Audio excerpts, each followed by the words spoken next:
Hello, hello, hello. I think we are live. You'll have to give me a shout to let me know if I am live, but hopefully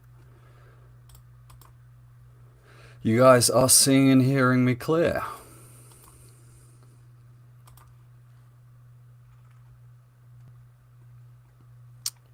So I will pop open the live chat and see if any of you can see me or hear me.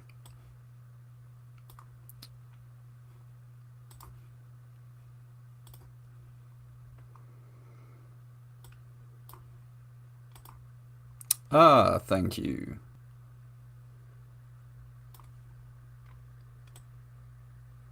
Hello, hello to everyone in the chat. Who have we got?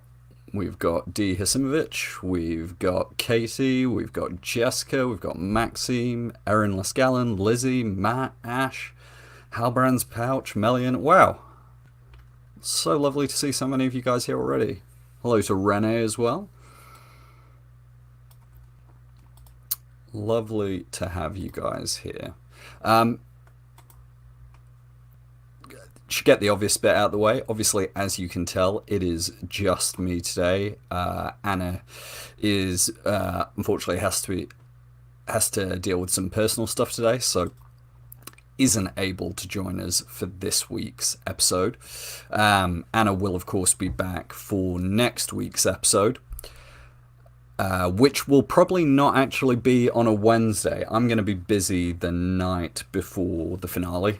I'm actually going to be busy during the finale, but due to that, I won't be able to do this discussion and breakdown for episode 7 next Wednesday. So currently, Anna and I are discussing some dates. It might be the Sunday, this coming Sunday, or it might be the Monday.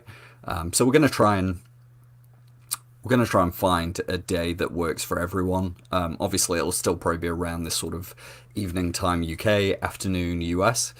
But yeah, no, we're definitely going to do one for episode 7. It'll probably just be earlier in the week, which might actually be better for people rather than doing it the night before the final episode. So hopefully that will be good news to everyone. And like I said, obviously having Anna back will be lovely. A few more people in the chat have joined. Hi to Benjamin, hi to Boo, hi to Marco.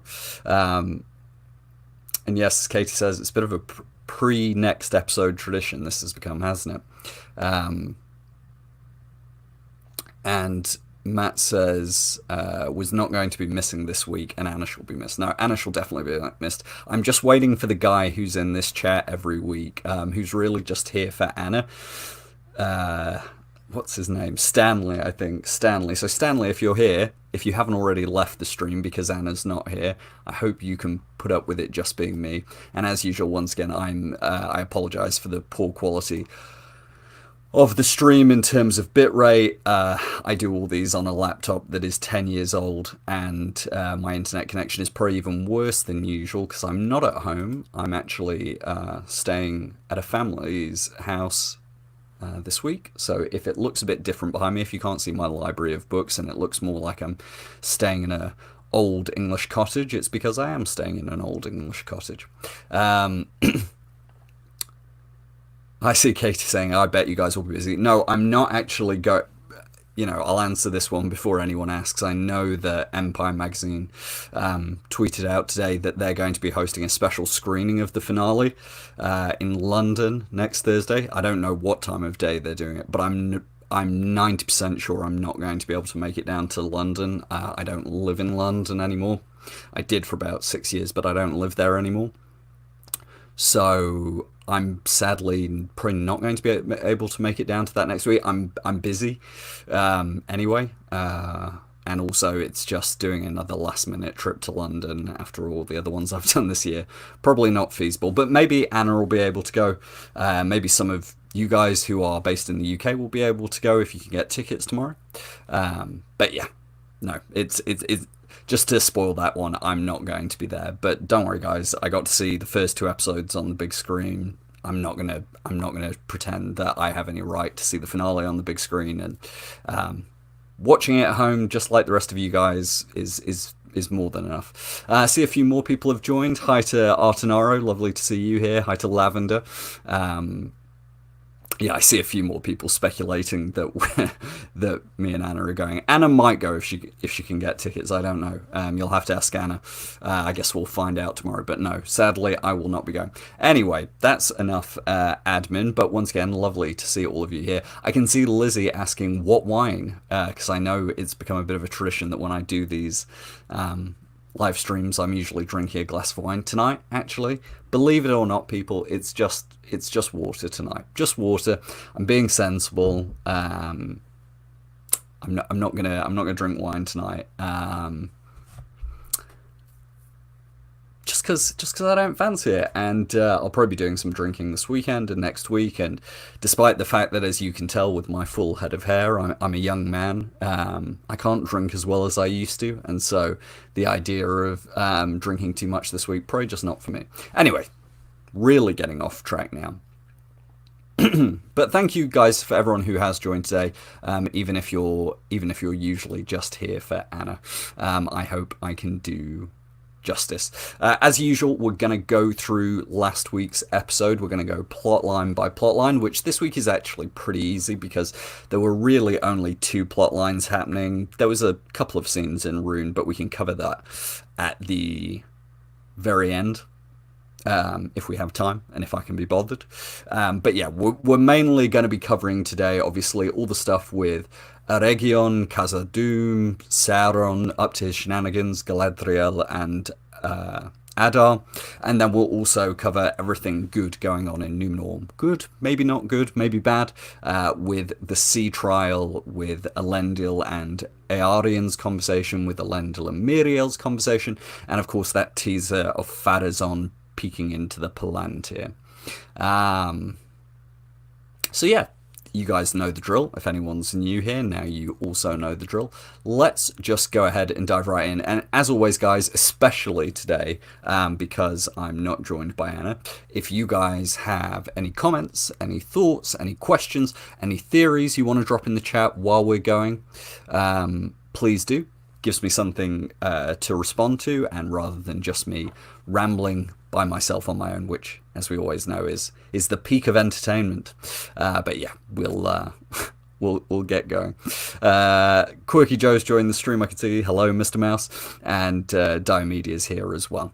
So yeah, guys, let's dive in. And like I said, this is really a discussion between me and all of you, seeing as Anna's not here. So let's get into it.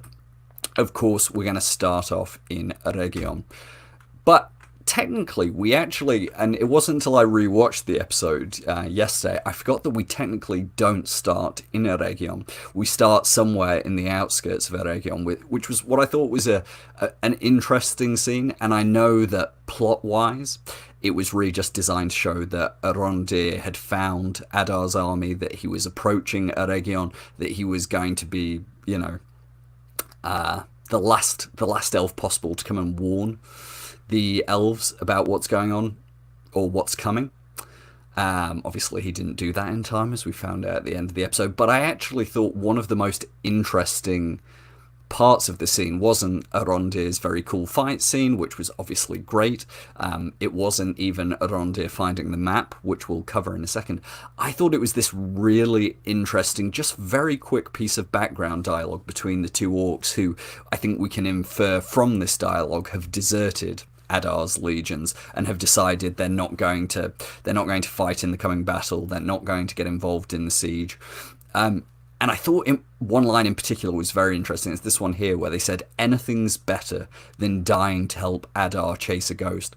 And obviously one of the big recurring themes we've had across the 2 seasons with Adar, his character, his relationship to the orcs as what he sees as his children, and to Sauron, is this idea that he doesn't want his orcs to become meat for Sauron's meat grinder. He doesn't want them to just be disposable cannon fodder in another war machine as they were in the First Age. But what's clear is that, and we talked about this I think in previous week's episodes, is this idea that in his quest to stop Sauron once more, Adar is really becoming everything that he despises about Sauron, and he is beginning to treat the orcs in that similar way. And I love this idea that the orcs are already starting to feel that. And I also love the idea that they think of Sauron as a ghost. One, just because I don't think I've ever thought about Sauron in the early Second Age as a ghost. I've never thought about it in those specific terms. But it's weird how this one orc saying it has really actually made me reevaluate how so many characters do actually see Sauron as not a physical presence. He's a ghost of a time gone by. He's a whisper on the wind. He's a horrifying nightmare that comes to haunt, little orc children and little elf children when they're scared at night.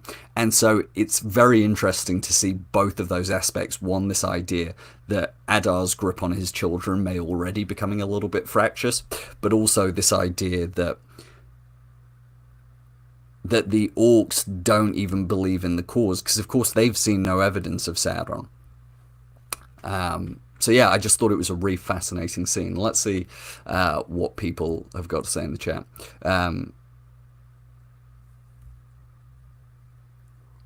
Yeah, I like this from Katie. Katie says, the Uruk scene was very much from the books for me. As always, they're the very best and reminded me of Shagrat and Gorbag. Yes, no, it really does have an element of that, Return of the King peeks behind the curtain, I guess we get in Mordor, where we're able to see what life is like for the orcs. And I think the show has been doing a good job of this already, but I'm glad to see they're continuing it. And it'll be very interesting to see from next season how they carry on showing these different sides of the orcs.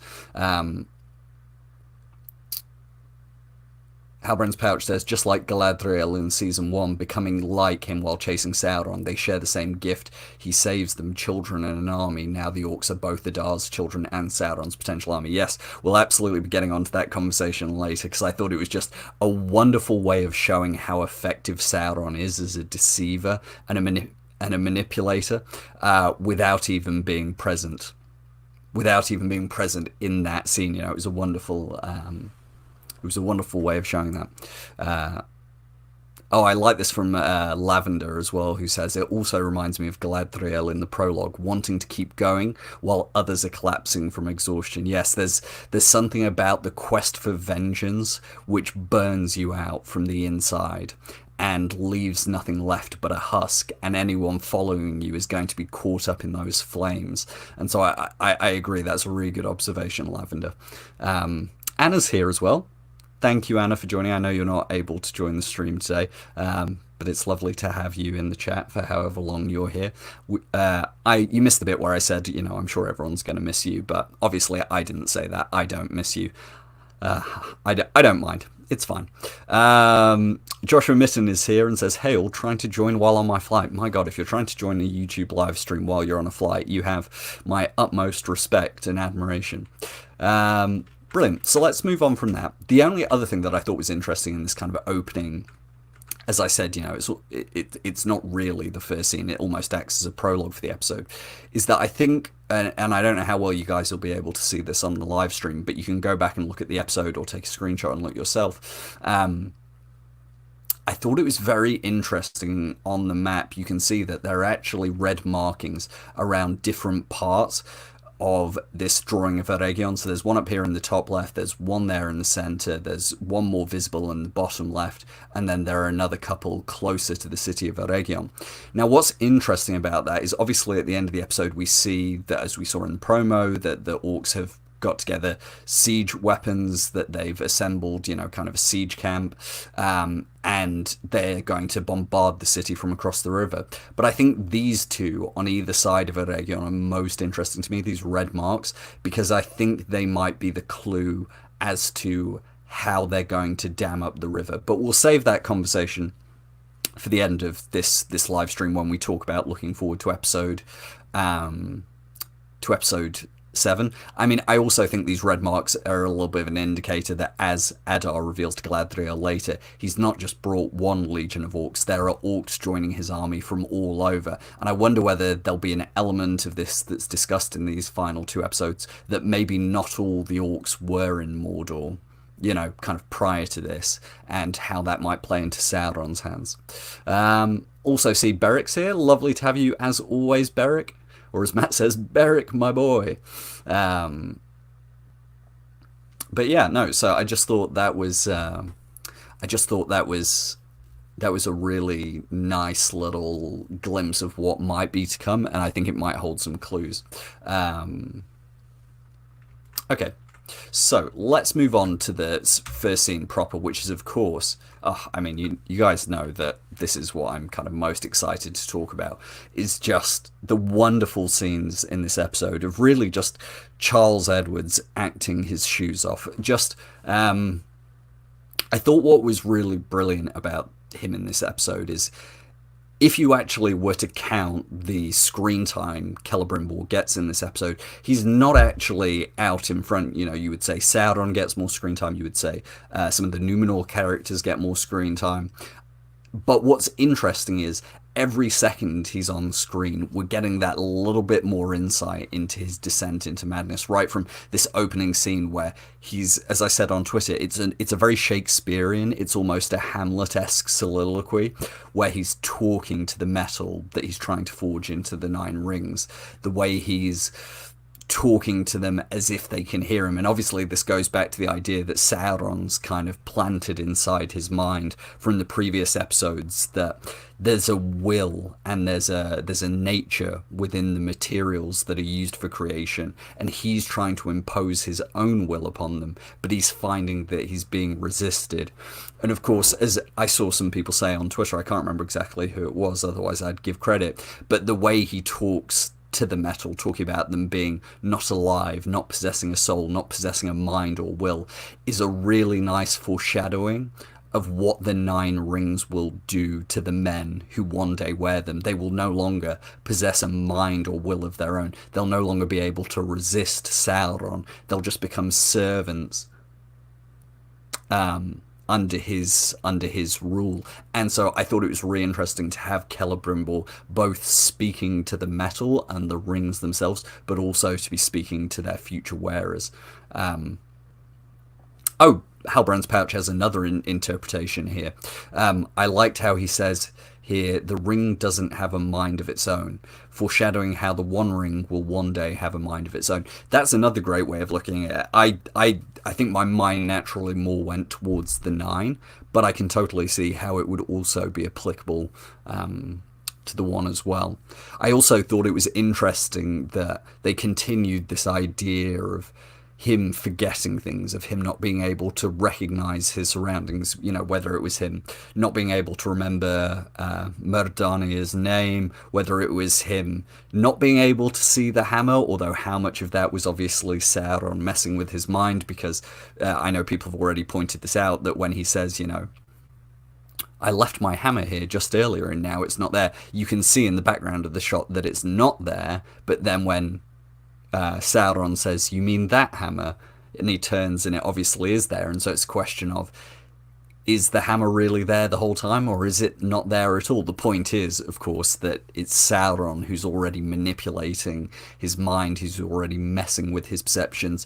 And this idea that Sauron is feeding into him that, oh no, you're not losing your mind, you're just so deep into your work, you've just gone so deep into the process of creation that your mind can't focus on all these other things.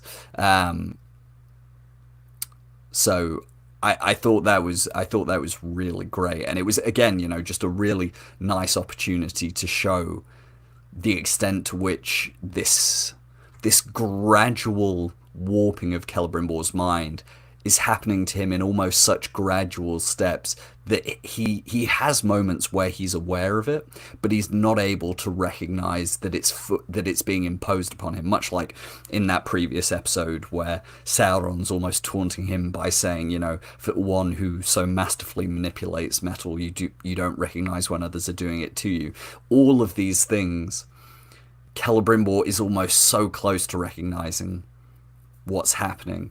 And as Quirky Joe says, maybe Sauron indeed was repressing Myrdanir's name from Celebrimbor's mind. That's also possible.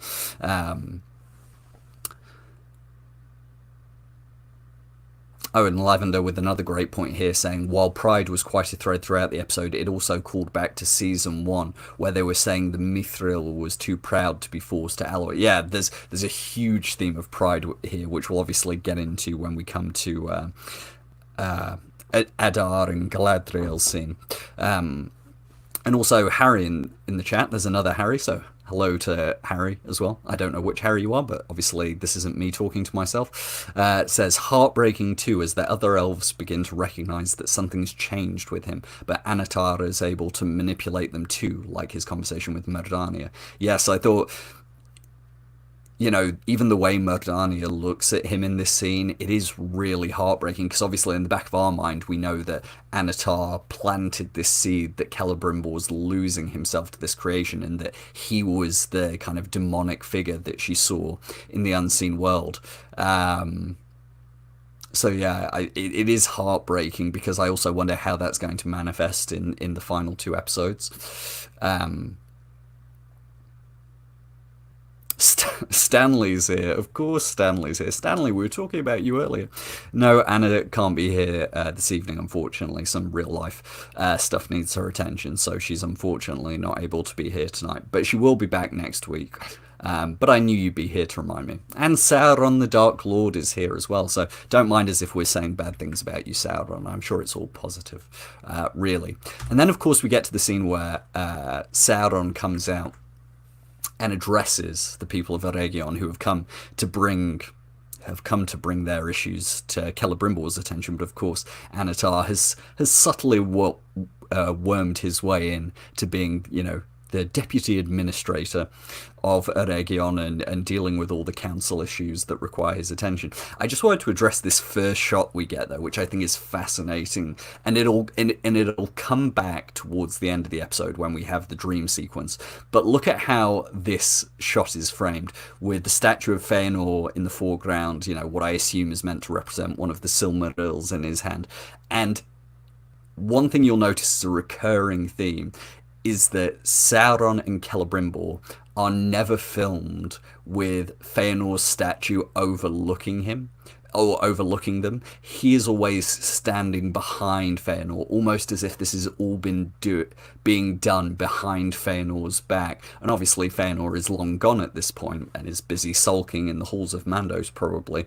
But I thought it was interesting that Sauron and Celebrimbor, both in this scene where we first see Anatar come out to address the people, is behind him. So too is it the case in the final scene, and we'll return to that later. And obviously I know this is just where the statue is in the courtyard, but I think it's purposefully placed. I think the set designers and the choice to film it from this angle was very much on purpose.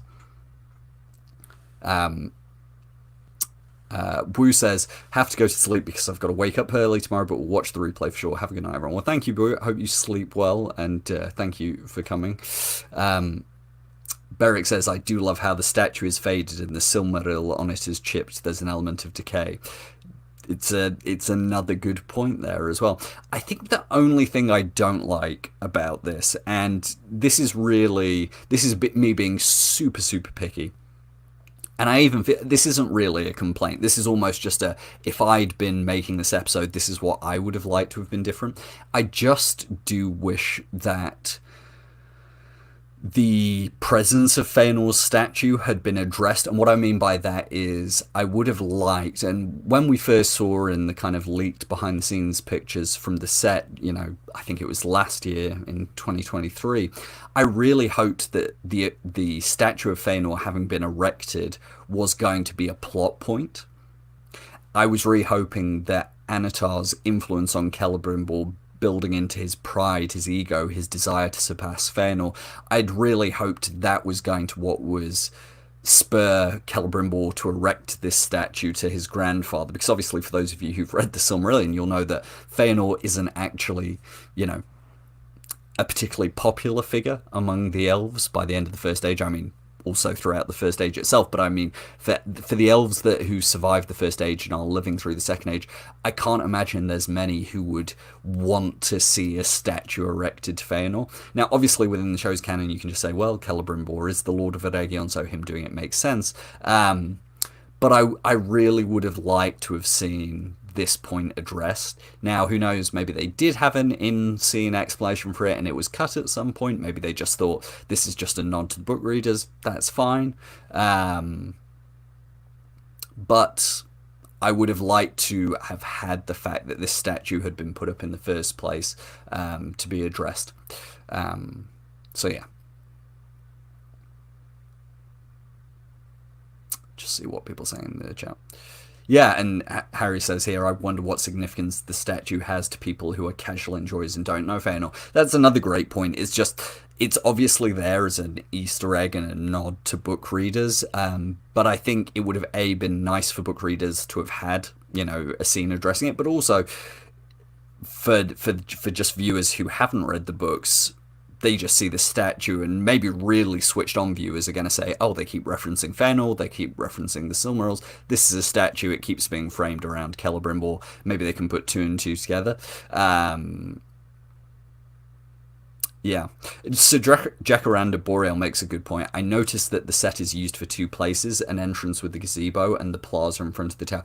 I don't actually... So this is...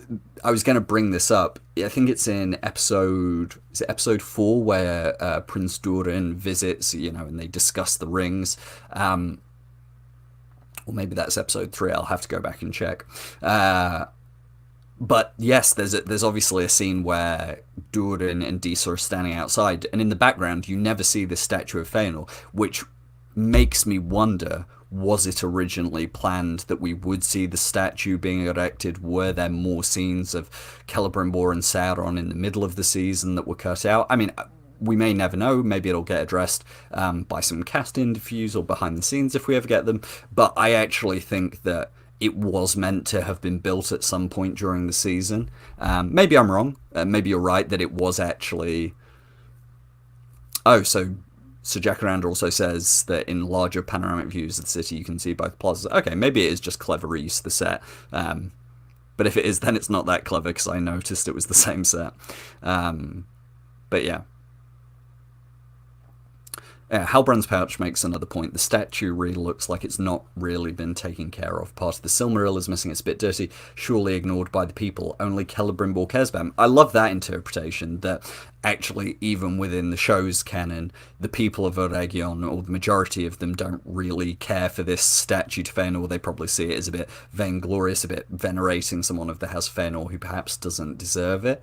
And with Celebrimbor having so isolated himself in his work, no one's actually come to, you know, take care of the statue. I think obviously on a more meta level it's just there to show the state of decay of Eregion under Anatar's influence, the fact that the statue is filthy, the fact that the Silmaril is chipped, the, you know, just this idea that all the facade of Eregion is almost being worn down by Anatar's influence. Yeah.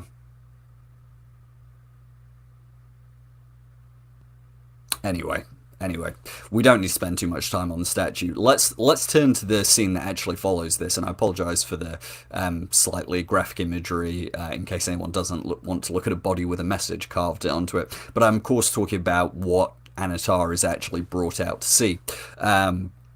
Which is this body which has been found, as well the guards explained. You know, we haven't been having the usual foot traffic through the Eregion, I guess, marketplaces. They send out guards to look, and they only find one of the guards, and he's got a message written on him. Now, I think what's really key about the scene, I'm just going to switch it from that screenshot away from the body, because I don't particularly want to look at this, you know, kind of gory body too much longer on my screen. I think what's really interesting about this is, as we'll see in the later scenes with Adar and Sauron, Adar thinks he's one step ahead of Sauron. Adar thinks that he's actually worked the game out, and he thinks that he's one step ahead. And so this whole idea that his orcs have killed this elf, and then he's decided to basically put this taunt to Sauron. This, what I see is almost a kind of, he's trying to bait Sauron out to him by taking this body, by putting this "where is he" message on it, I almost feel like it's Adar trying to bait Sauron. And as we see later in the episode, you know, Galadriel correctly identifies that it is Sauron who is luring Adar. But I do like this idea that Adar has perhaps almost become overconfident.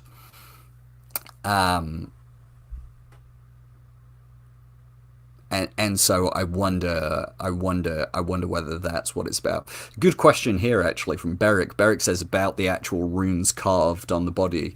Beric says, are those Cirth runes? Was it made to look like the dwarves wrote it? No, I think what this actually has to do, I assume the interpretation they're going with here is that obviously there is no, as far as I'm aware, there's no written form, or I should say there is no, what's the correct word for it? I'm sorry, I'm not a philologist or a linguist, so I'm probably getting but there is no alphabet for black speech, right?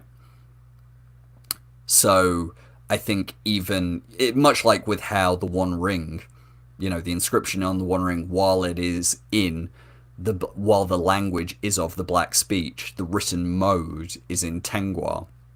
So I assume in the same way, obviously Adar being an elf, obviously the orcs not having any written form of language, I think it is still the black speech, but written in or using the Cirth alphabet, which is probably why Myrddania, the guards, they don't know what it says on it, because even though they would recognize the runes, you know, it's like if someone transliterated an Arabic phrase using the Roman alphabet, even if I could read the phonetic sounds, I wouldn't be able to know what it says. So that was my assumption, that it was that they were using the Cirth runes, because as far as I'm aware, there is no black speech alphabet. But maybe I'm wrong. Tree Herder Matt says, this was my favourite title reveal of the series so far. Brilliant little piece of writing. Yeah, this one got a real giggle out of me. Some of the others have been fine, but this one I really enjoyed. I think this and obviously Eldest were done well. Yeah, Beric, I think you're right. Transliteration, yeah. Now this is interesting. Halbrand's Pouch says, so Anatar might be lying or distorting the truth again about what the message says. Now there's an interesting idea. Is it possible that what the runes say is, rather than where is he, does it say where is Sauron? Although the only thing is, I think even if you transliterated it, would Sauron not read the same in Cirth? Anyway, we're probably going a little too deep onto this, but yeah, I do like the idea that maybe Sauron isn't being truthful about what message is written on the body.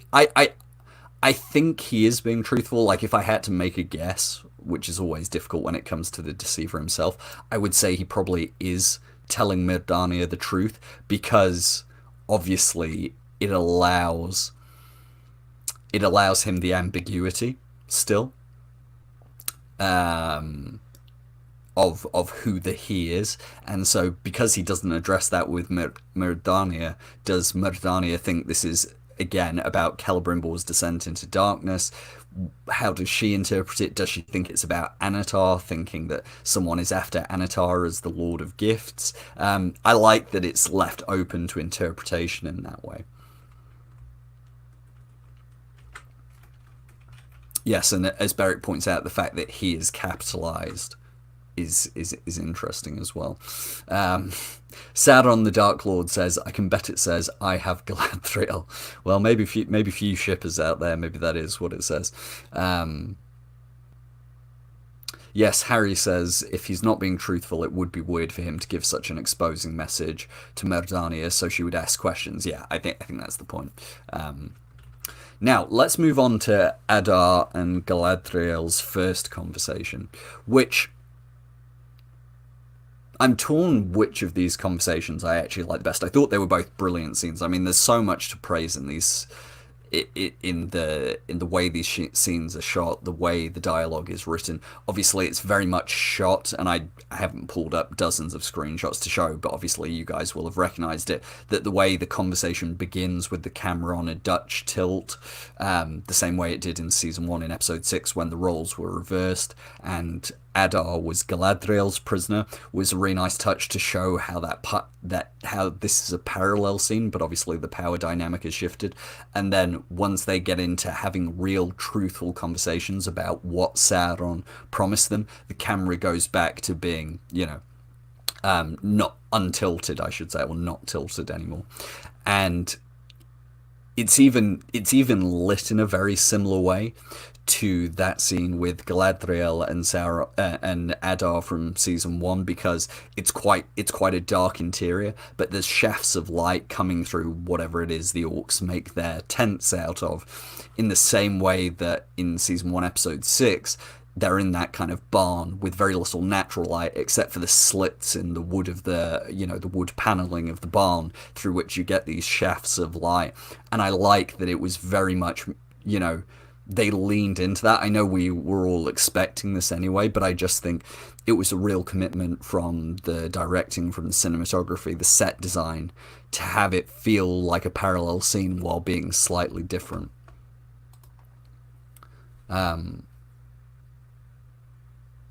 Just catching up with the chat.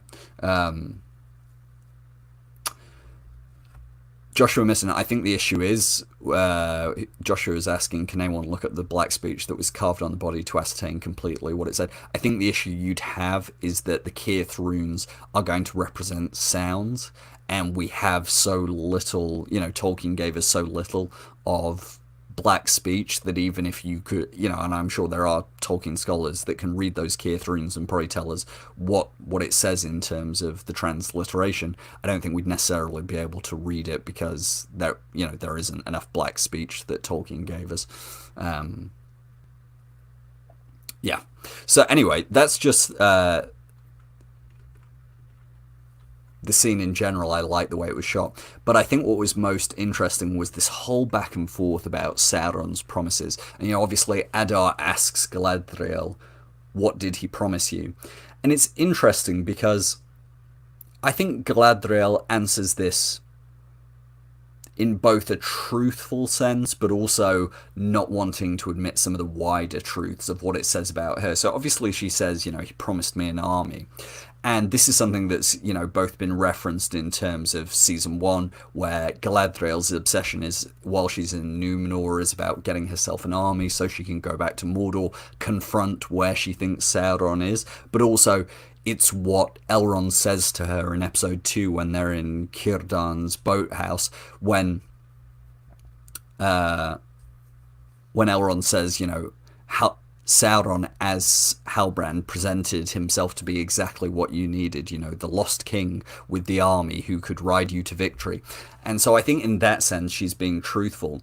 But what she isn't being truthful about is that what he really promised her was power and a kingdom to rule, and an ability to set everything right in Middle-earth that she sees as wrong. So I think this goes back to the idea that we have of Galadriel from the Silmarillion, especially in the first age, where Tolkien talks about her having similarities with Fëanor in terms of her pride, her desire to rule a kingdom of her own, which was obviously her reason for wanting to go to Middle-earth during the exile of the Noldor. She didn't care about reclaiming the Silmarils or following Fëanor. For her, it was much more about this desire to explore Middle-earth, to have a kingdom of her own, to rule.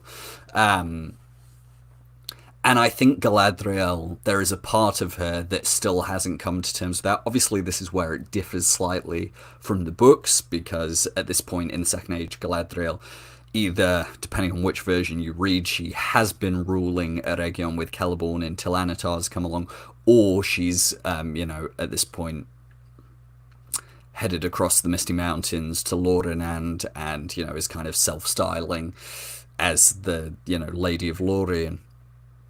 So I think it's interesting in the sense that I think the show, because it's almost placing Galadriel's character... No, that's the wrong way of putting it. Let me start that again. I think what the show is doing, and something I praised it for, is allowing Galadriel to have a character arc across the 5 seasons.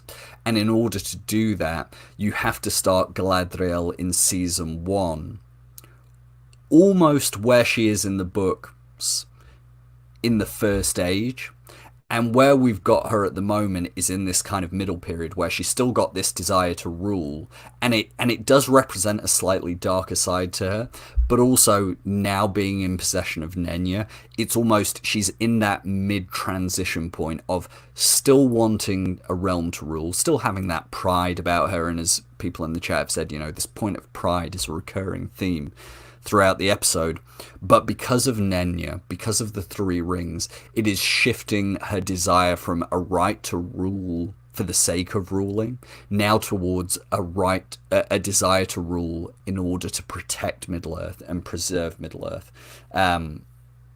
Just see what people are saying on this, because I'm interested in seeing other people's interpretations of this. Halbrand's Pouch says, I think she refused his final proposal, unlike Adar. I think that's interesting. I think, in many ways, Adar does refuse Sauron's final proposal. Now, obviously, he, as we found out in the previous scene, he went over to Morgoth's side, he drank the wine, which was, in many ways, Sauron's gift to him, so, his proposal. But I think, in a way, Adar similarly has refused Sauron's final proposal, as we saw in the prologue, because if we think about it, at the end of the First Age, Morgoth has fallen, and obviously, as we saw in the prologue, Sauron is setting himself up to rule, and it really feels like Adar could be his right hand at that point, and I think to protect his children, he is kind of refusing this final proposal, although, again, I have my own thoughts about this idea that Sauron promised him children, but maybe I'll get to that in a second. Yeah, I think Diomedia makes a great point here. Galadriel is possibly still not being completely honest with herself. That's exactly what I think. I think she's willing to accept some of what Sauron's temptations towards, and offers represented to her, but I don't think she's being fully honest with herself, which I think is interesting. Let's see what other people are saying. Marco says, I felt that while they're trying to defeat Sauron, they're still being played with the tune of their heart. Adar's making mistakes in the name of his children that Sauron promised him to begin with. Yeah, absolutely. I think that's a really good way of looking at it. Halbrand's Pouch agreeing, saying she has to have a character arc, otherwise it would be so boring. I agree.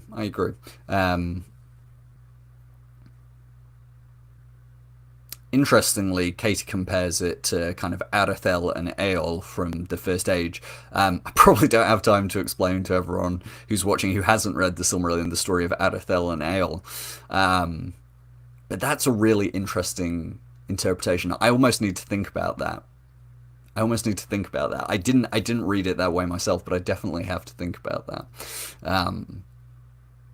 Yeah, I think Marco makes a good point here. Adar didn't have as much of a choice as perhaps Galadriel did. Jan Nell says, he looks so awesome here. I would totally go to war for him. Oh, and Adar's appearance is okay as well. I don't think I understand that. He looks so awesome here. I would totally go to war for him. Oh, and Adar's appearance is okay as well. I don't understand. But listen, Jan, if you're saying that Adar's very pretty, he is very pretty. A long-established position of myself, Anna, in this podcast is that Adar is sexy, sexy, sexy, hot, sexy. Yeah. Okay. Anyway, moving on slightly from this. We do, of course, have to address this whole idea of Morgoth's crown, which I think, I will say what I found very funny about this, and I've seen there's been a range of opinions on this. I don't think anything sums up Tolkien nerds anything better than having this kind of scene and then being like, that's not actually what happened to Morgoth's crown. And I will get into the very real points about, obviously the Silmarillion is not necessarily an objective account of what happened in the First Age. The fact that Adar himself addresses this idea that many tales have been told of what happened to Morgoth's crown. But I do just think there's something very lovely about how passionate Tolkien fans are, that in a scene which is so layered with kind of tension and this really cool idea of finding out that Adar actually tried to kill Sauron with Morgoth's crown, and now he wants to use it to kill himself. I do just think it's real, and I'm not. I don't. I know this probably comes across quite patronising. I just do love that Tolkien fans are so passionate that like that was the thing that I saw a lot of people focusing on. I think I very much went with. I much like the song of the roots of the Hithaeglir, the story that Elrond tells about Mithril in season 1. I like that once again this is a story that you can choose to believe or not. Now, obviously, Adar says he was there himself. He says he saw, Sauron refire it to fit himself, which is just very funny. This idea that Morgoth had a much bigger head than Sauron, and so Sauron had to, melt it and refire it slightly to fit him. But do I like this idea? I don't dislike it. I mean, obviously, I really have always loved what Tolkien says, that the Valar, beat Morgoth's crown into a collar around his own neck. I just like the symbolism of crowns becoming chains and collars.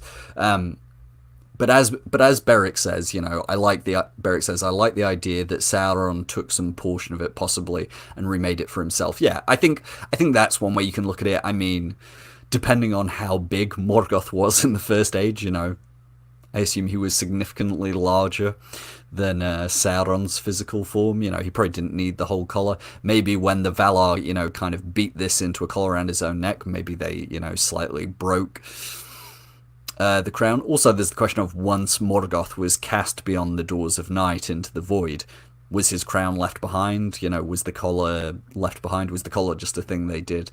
Anyway, I think it's lovely that Tolkien fans get really passionate about this stuff. I'm just like, it's cool. It's a fun little thing they've done. The crown looks awesome. Having this connection to Morgoth, I think, is always really interesting. Let's see what other people are saying. Jan Nell says, I'm talking about you, lol. Right, okay. I apologise. I completely misunderstood your message. Well, thank you. That's very kind, saying that I look awesome. I don't necessarily agree, but that's very kind of you, Jan. Very sweet of you. Katie says, tea with Tolkien's insight on this and cool to the some have said-esque line here is absolutely brilliant, lovely. Yeah, I think, again, it's this idea of stories never being 100% objective and factual.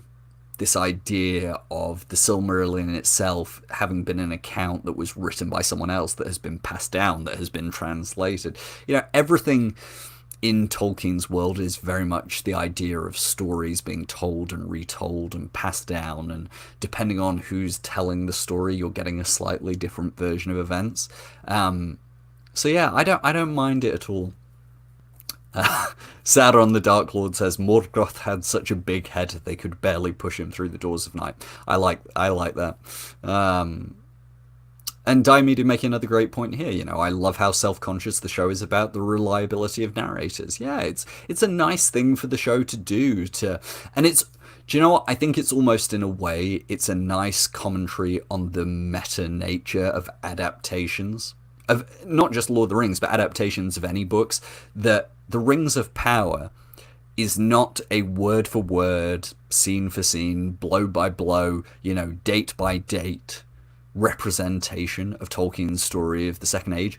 It is a tale of that tale. It is a reimagining of it. It is an abstract lens through which to view Tolkien's story of the Second Age. And I think this might be, in a way, and I don't want to accuse the writers of being too meta, because it can be a little bit annoying, but I do really like this idea that, the show, in a way, is commenting on itself and saying that many tales are told of the Second Age, and this is just one of them. Yeah. Chris says, like the world can't have only become round at the end of the Second Age, right? Yeah, God, I hope the show never addresses the flat Earth thing. I really just don't think we need that. Although it will be funny if they do address it. Yeah. And Harry makes a good point here. Possibly also a nod to the fact that Tolkien himself wrote some different versions of certain events. Exactly. I mean, unfinished tales. Go read the history of Galadriel and Celebrimbor, and go read what Christopher Tolkien says as his preface to that chapter. Where he says, I'm going to butcher it trying to quote this off my memory, but he says, there is no part of Middle-earth story which is more, convoluted and has as many different versions as the history of, and, conflicting tales as the history of Galadriel and Celebrimbor. So, yeah, of course. And also, here's another point. Whether Adar is telling the truth or not, the fact of the matter is, I don't know that any elves would have been present to see what happened to Morgoth's crown. I don't know. Obviously, Tolkien doesn't explain exactly the mechanics of the Valar dragging Morgoth from the pits of Angband and hammering the crown into a collar. Anyway, we've spent too much time on this, but listen, I think it's a very cool thing they've thrown in there. I'm just not too worried. I'm just not too worried about whether it's canonically true. I think the whole idea of canon when it comes to Tolkien, and especially adaptations of Tolkien, is a conversation that ends up in a flat circle. I love this. This is a great example of the variety of views we get in the chat. Matt says, honestly, same. I used to be interested in the rounding of Ardo, but perhaps not needed here. Whereas Jimmy says, I so disagree. The Earth being made round is the most interesting thing about the Second Age. Well, Jimmy, I don't think I can go with you all that way to say it's the most interesting thing about the Second Age, but it's always nice to know that some people appreciate these more abstract elements of the Second Age story. Okay, anyway, let's move on from Morgoth's crown. Well, I do actually also want to address one more thing in the scene. I don't have an accompanying screenshot to go with it, but I want to say two more things. One, I think it's very interesting the way Adar is clearly trying to bait Galadriel here, and obviously we see in that second part of their conversation later in the episode that that's what he's trying to do. But I already could tell, I didn't need the show to reveal that later on. Obviously you have to, just to be literal for the audience, but I really appreciated that compared to Galadriel having Adar hostage in Season 1, where she was so fueled by anger and rage, her interrogation of Adar was not actually very successful. Here, I think Adar, possibly because in many ways he has been at Sauron's side during the First Age, he's actually quite a good manipulator. And I think, again, Adar often gets treated by fans of the show and fans of his character as a bit of a victim, and not in himself a skilled, whether you want to call him a villain, an anti-hero, I don't really mind. I think either interpretation is perfectly valid, but I do think that sometimes people who are fans of Adar flatten his character slightly. And I think he's actually a very skilled manipulator. I think he's a skilled... I don't know what the correct word is for it, but I think his time spent with Sauron has not been wasted. And the second thing I want to say is that I loved that one of the last things he says... Well, no, anyway, we can save that for the second part of their conversation, but I really appreciated... the way this whole scene was played. Just going to see if there's anything else I missed in the chat before we move on to the Durin stuff. Sorry if I'm going a bit quickly through these scenes, guys. It's just because I'm doing this on my own. I know my voice isn't going to hold up for like 3 hours, so I'm going to try and do... I'm going to try and move it along fairly quickly.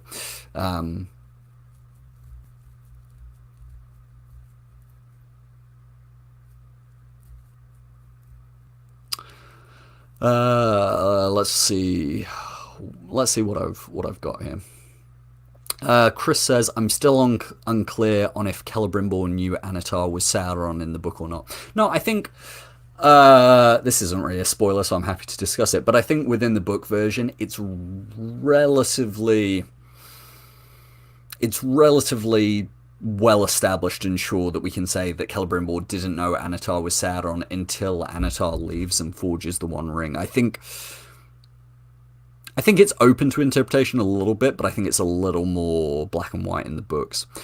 Quirky Joe says, I just felt Galadriel was impatiently honouring Adar in this scene, waiting for the chance to escape and get to Eregion. I don't think she really engaged until she sees the size of his army. That's an interesting interpretation. I don't think she was humouring him. I think she recognised the stakes from the start.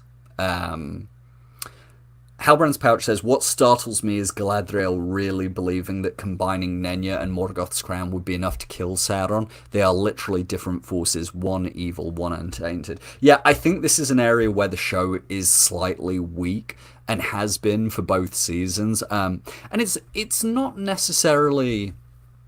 It's not necessarily a criticism for them in a very serious way, but I do think the show tends to take a very mechanical approach to magic, in a way that Tolkien doesn't. And what I mean by that is this idea that, like, you know, oh, well, that there's power in Morgoth's crown because it's, you know, a magical, you know, it's an object which, you know, held the Silmarils that had some of Morgoth's power invested in it, and then you have one of the three rings having its own power, and therefore you combine that and you've got double power, and double power will surely be enough to kill Sauron. So, and I think they do this sometimes both, you know, they did it with the Mithril in Season 1 as well, but I think I'll say the same thing I said about, you know, Magic Mithril in Season 1, which is, it is a means to an end for the show, for viewers who haven't read the books. It is a way of demonstrating a plot point. You know, it is the B that gets you from A to C. And obviously, you know, for those, you don't even need to have read the books to know that Galadriel and Adar are not successfully going to kill Sauron with his crown and the combined power of the crown and Nenya. So it's not even really going to be relevant. So I think it was more just a way of the show putting this idea of them working together to kill Sauron and how that might be possible. But as for Galadriel, you said, what did you say in your message, which I thought was interesting? Yeah, you said, what startles me is Galadriel really believing this. Well, I think one interesting way to look at that is that the elves don't fully understand the power of the three rings. And so I wouldn't be too harsh on Galadriel not totally understanding what Nenya's powers might be and whether it could be combined. You know, I think there's room for ambiguity in that part here. But I see in your next message you say Galadriel is being really fallible here. Yeah, I mean, the elves are fallible, so I guess I don't necessarily agree.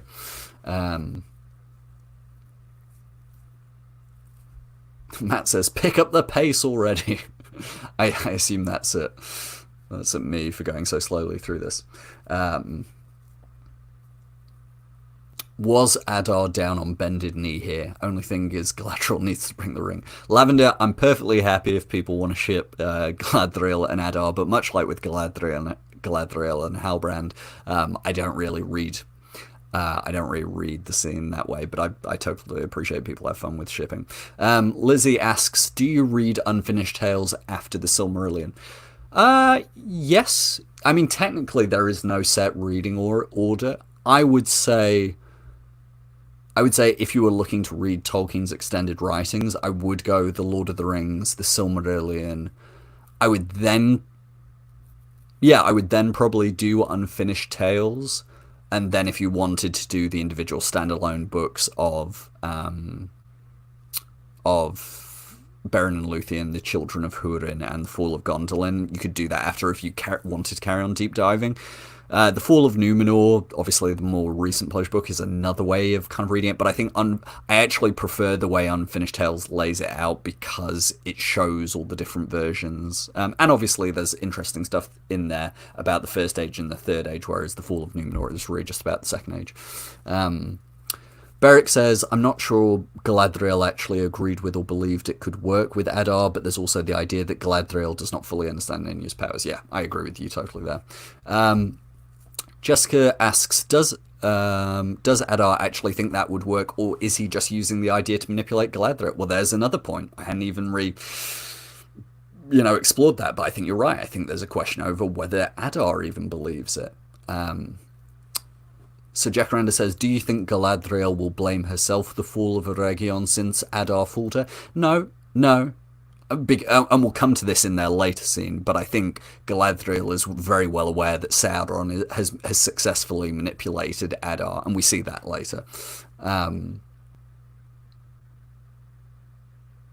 Okay, I've fallen a little bit behind in the comments.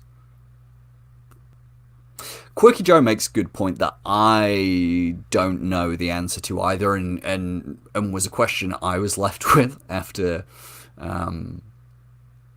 Was a question I was left with when I watched this, which is, Quirky Joe says, Adar doesn't know how it will work, if it will work either. And when did he first even hear about these rings and how they work? Yeah, there's a thing the show has done a couple of times where it almost seems like, some of these characters have access to the news. Fucking hell. Sorry, I don't mean to swear. Guys, do not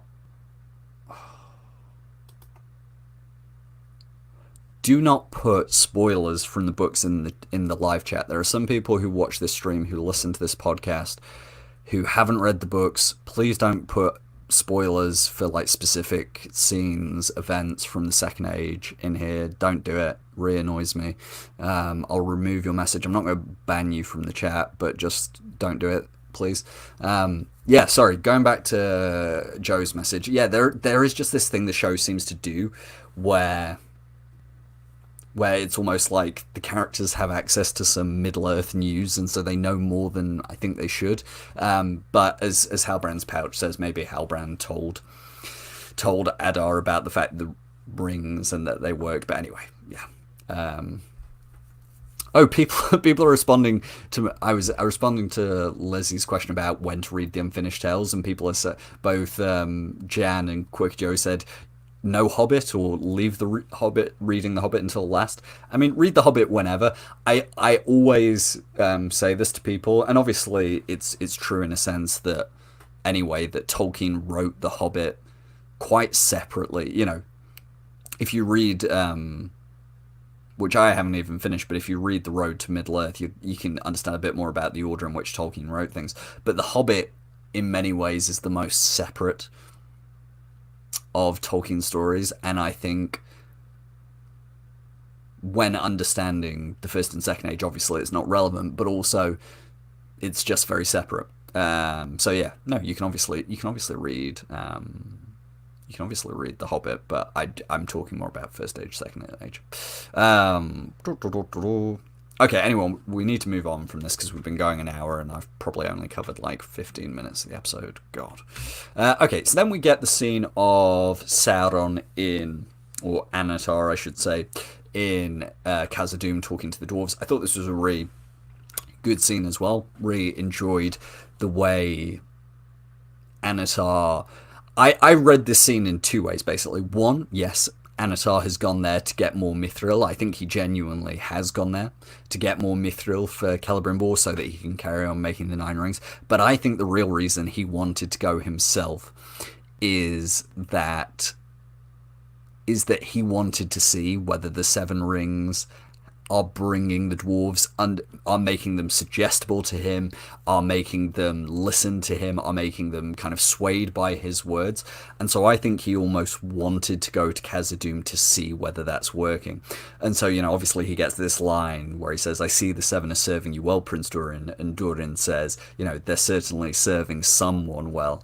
And so I think, in a way, this scene was obviously for us, the audience. It was made to show us that just because he's given out the Seven Rings to the dwarves, as we know from the books, the dwarves are resistant to his influence. Now, obviously, he hasn't made the One Ring yet, but I think this scene was very much meant to prep us for understanding that fact.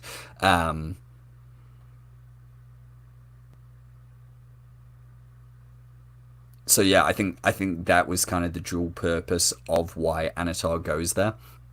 And obviously, it allowed us to see, while they're not bringing the dwarves under Anatar's influence in the same way Celebrimbor was under his influence, it was obviously also used to show that King Durin really is, there's that great line where King Durin says, the ring, it belongs to me, and his son says, no, you belong to it. And as we discussed on last week's live stream, the show has done a really good job of adapting the idea of the Seven Rings, bringing out this more greedy, lustful side of the dwarves, while avoiding the slightly more problematic idea of the dwarves being this, as if greed is a racial characteristic of the dwarves. So I really like the way the show's been handling that, and I think they continue to do that well in this scene. King Durin basically revealing to his son the reason he says no to Anatar's offer is because he thinks he can get more out of him. He thinks that because they are going to have access to all the mithril, because they are going to be the ones making weapons and armor of mithril, because they have access to all the mines of Khazad-dûm, all the wealth of Khazad-dûm, he basically sees this as, it's almost like he sees the Middle-earth in this crisis point, and he sees it as the best time to increase Khazad-dûm's power and influence. So I think that's interesting. Jimmy says, this scene ruined my theory that he summons a vision of the Balrog out the fire, so that Balrog rampage is still to come. Yeah, I'll come to the Balrog in a second.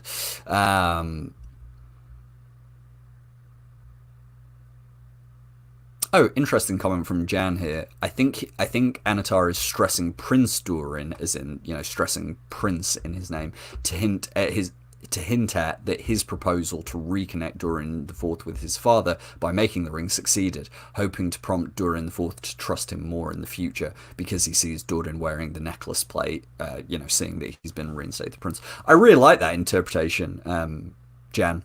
It could be that as well. By the way, I never know if I'm pronouncing people's names correctly, so if it's Jan or Yan, I do apologise. Chris says, I imagine Sauron heard all that and cackled internally. Yes, he was probably just eavesdropping right outside the wall. But let's talk about that little vision of the Balrog and what it says. I thought this was really fun. I thought this was, as much as I hate everything to do with the Balrog in the show, and I think it's like the way they've included it, I don't like at all, and for those of you who are long-time listeners to, my Season 1 reviews and everything that Anna and I have said about it over the last 2 years, what I liked about this was the idea that Anatar is refused by the dwarves, and then the next thing is he sees that the Balrog is rumbling below Khazad-dûm, and it's almost in that moment he says, okay, you won't work for me, you won't work with me, well, I'm not gonna help you, I'm not gonna warn you about the Balrog, I'm not gonna offer you advice about it, I'm not going to do anything, because frankly, if you don't want to work with me, then best of luck with what's about to happen to you. And he knows that they are the dirt and the rocks beneath their feet is on shaky ground, and so even the way he says farewell, it is both a farewell to that interaction, but it's also almost Sauron saying, okay, I offered you my help, farewell, I leave you to your fate, which I just think, I've often talked about this idea that Sauron is quite a petty villain, and so I liked that it felt a bit petty. Interesting here from Halbrand's Pouch, Anatar, who says, Anatar also seems unbothered by King Durin's refusal, as if that was the outcome he wanted. He might not need Mithril after all. Maybe it really was about the power over the unseen world, and Mithril was just a myth. Maybe. Although we do know from the books that Sauron in the Second Age lusted after Mithril, so I don't think he would be unbothered by it. I think it has more to do with this idea that he sees that the dwarves are going to bring about their own downfall, so he's kind of accepting it. Katie says, I really want a brazier now for my house with the Balrog that appears out of it, even if it's a hologram. Listen, I bet if you go somewhere online, there's got to be... Someone will have got to have made a lampshade or like a lava lamp in the shape of a Balrog. And if no one has, then someone get on that, and you can probably make quite a few quid selling those on Etsy. Scott Webber says, it's really something to see King Durin decide that the best way to capitalise on strife is to become an arms dealer rather than build up society. I think that's interesting, because I think in many ways this is also part of the show preparing the audience and what's the best way to put this? It's not a parallel because it hasn't happened yet, but it's almost sowing the seeds for how Pharazôn is going to rule in the face of Sauron's rise in Middle-earth. You know, the different way these kings of other realms who are not yet under Sauron's control respond to it, and they don't, most of them don't respond by doing the good and virtuous and noble thing. They start doing what benefits them and their kingdom the most. So I like that this might almost be a little bit of foreshadowing to that.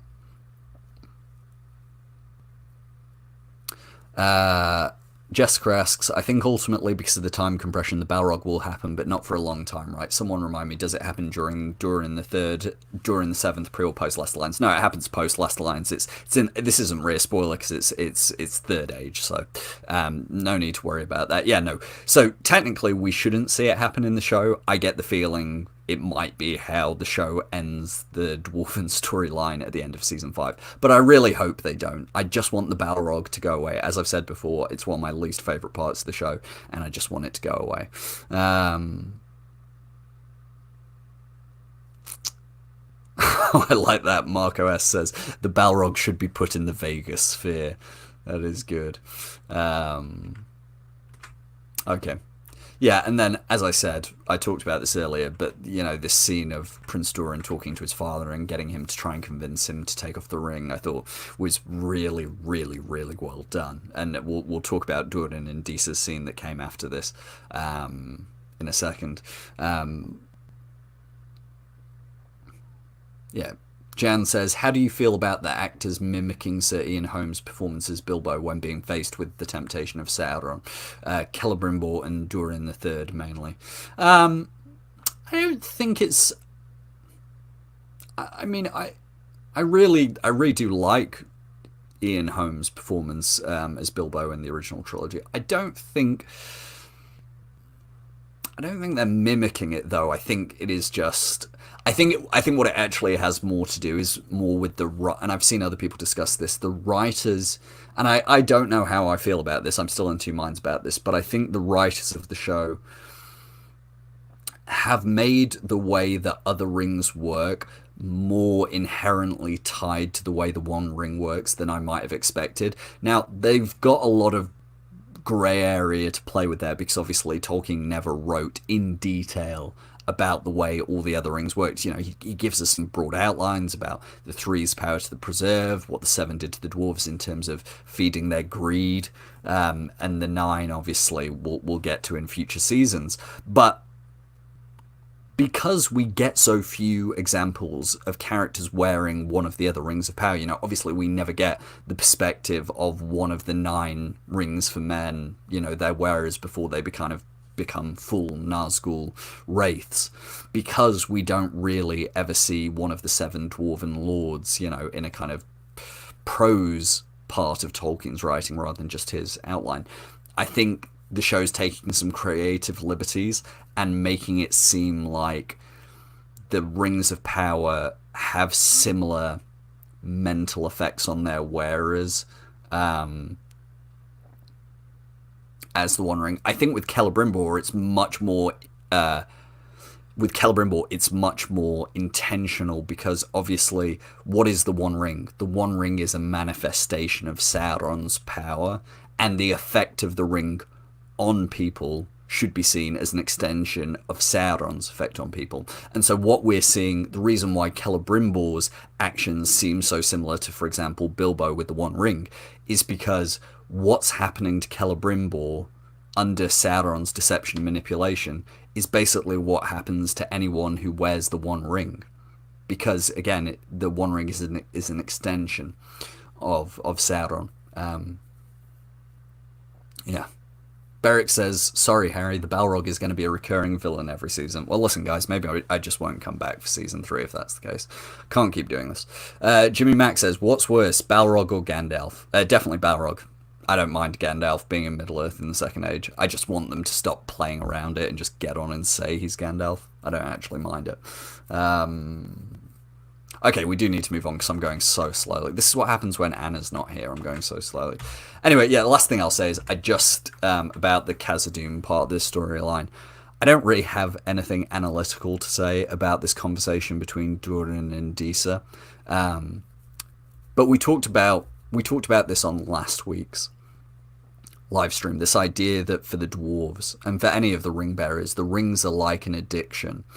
And I loved the way that when Prince Durin was talking about his father, I've seen some people, you know, compare this description to aging relatives who are suffering with dementia or Alzheimer's or any other kind of cognitive decline. But I've also seen other people comparing it to addiction as well, and I think you can use whichever interpretation you like. But I think the reason this scene works so well is because it's something we can probably all relate to.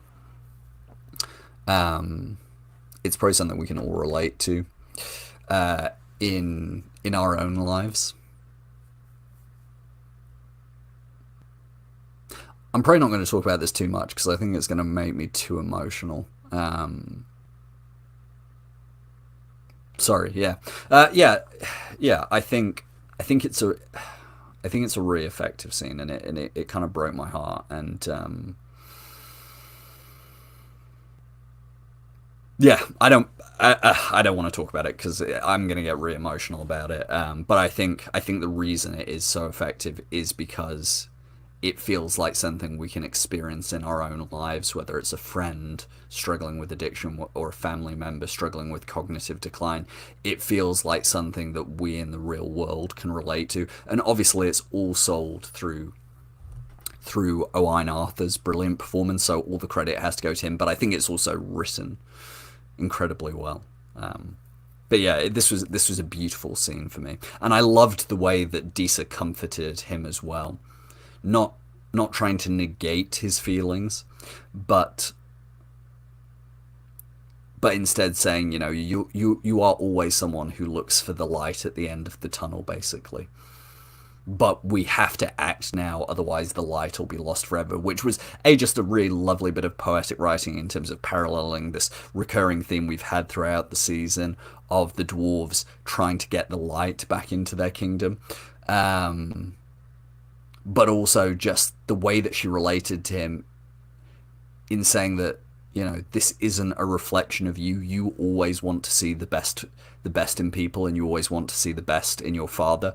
But at the same time, we have to do what's right. And I think it was just really beautiful. Yeah. I'm just going to see what the comments are before we move on. Beric says, this was a powerful moment for Durin and Disa, and I think a lot of people can relate to it. Also, there's a Brimby line from season 1. Oh, yes. Oh, I hadn't even thought of that, Beric. That's a really lovely thought. Yeah, in season 1, episode 2, Celebrimbor says, you know, he's always admired the dwarves, the way they care for the mountain and the rock as one cares for an aged parent. Yeah, what a lovely callback. Thank you for that, Beric. A lot of people here saying these were incredibly powerful scenes, connected with them. Yeah, Halbrand's Pouch says, this hits very deep, and that's always the power of good fantasy shows where they're able to do that. Same with Celebrimbor's scene and the whole domestic abuse dynamic between him and Sauron. Absolutely. Absolutely. And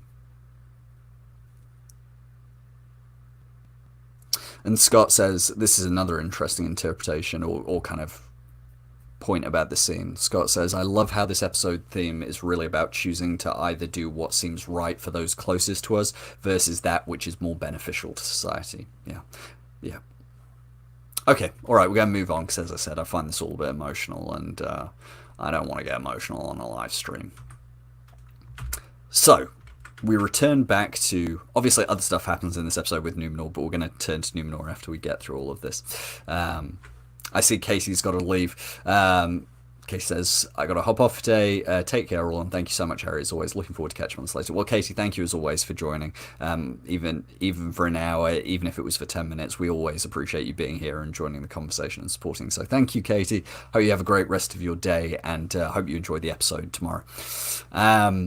But yeah, so let's return to Adar and Galadriel, where their conversation picks up, and this is where I thought the conversation was just brilliant, because Adar's talking to her. They're trying to find this middle ground. Galadriel confirms that Halbrand is Sauron. Adar, she then starts talking about Elrond bringing his army, how they can work together to destroy Sauron if they just let Elrond surround the city.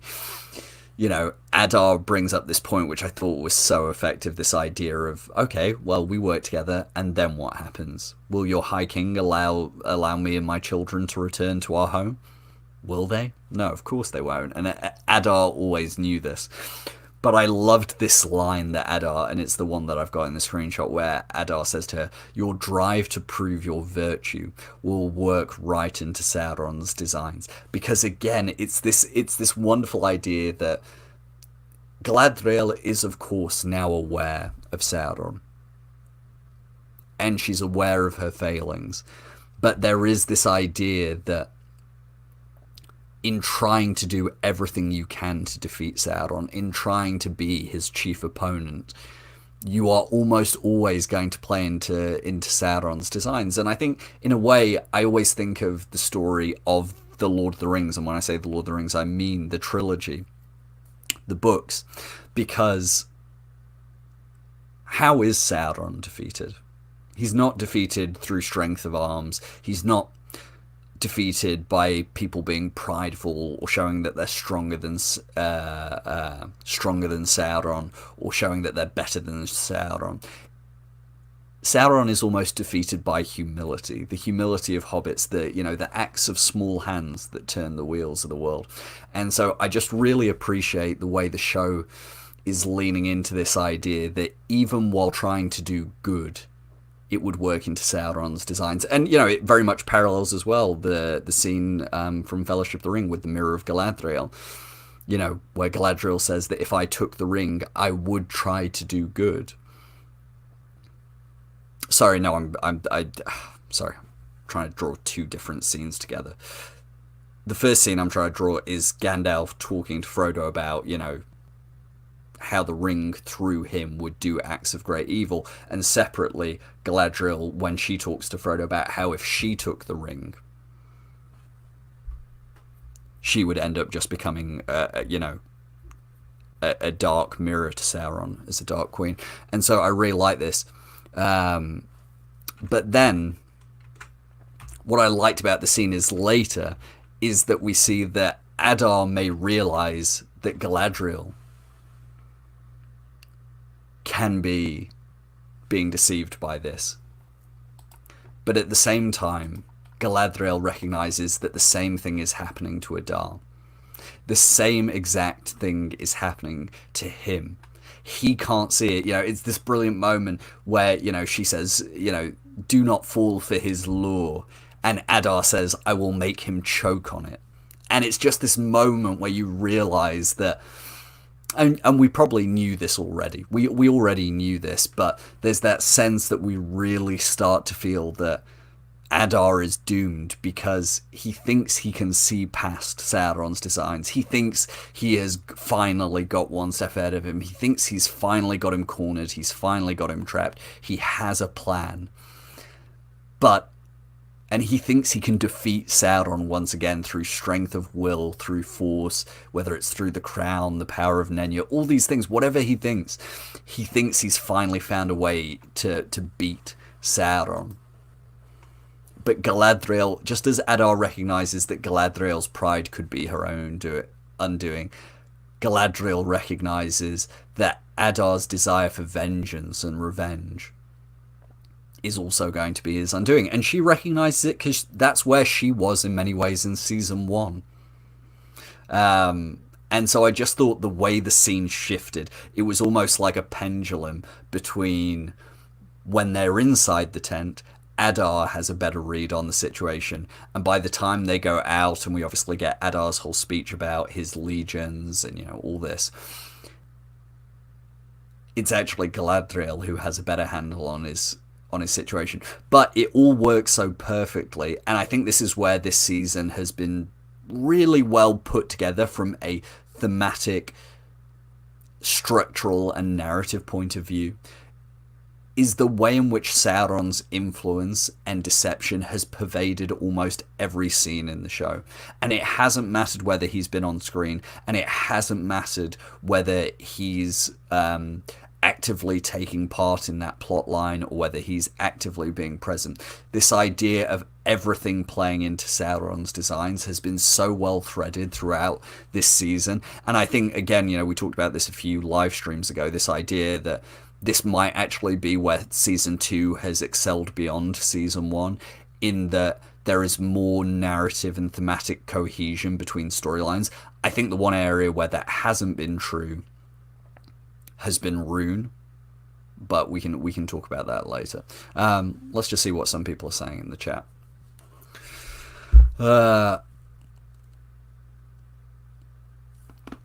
Matt says, I wholeheartedly applaud the show for imploring the audience to recognise the humanity within the orcs that Tolkien himself eventually came upon. Probably the bravest direction.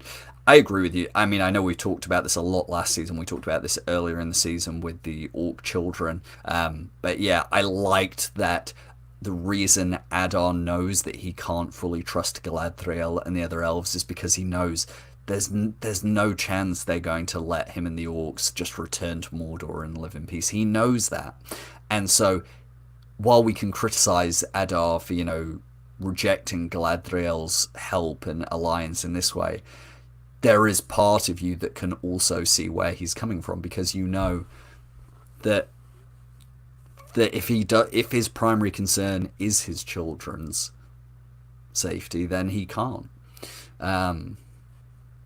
Scott says, I love Adar's face when he realises he's been manipulated, after spending the entire scene up to that point sort of gloating about how Galadriel fell into his trap.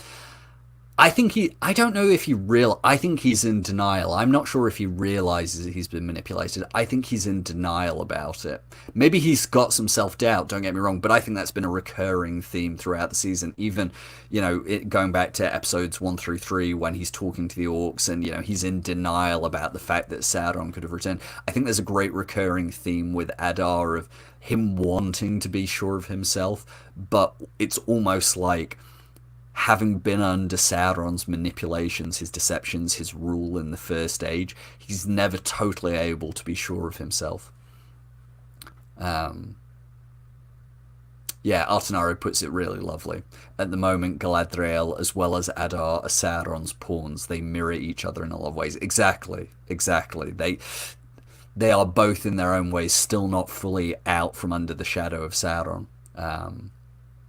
Diomedia says, I felt horrible that Galadriel was manipulated into betraying that Elrond has Nenya. Yeah, I thought that was heartbreaking for her, because obviously it felt like a real moment of vulnerability for her to open up.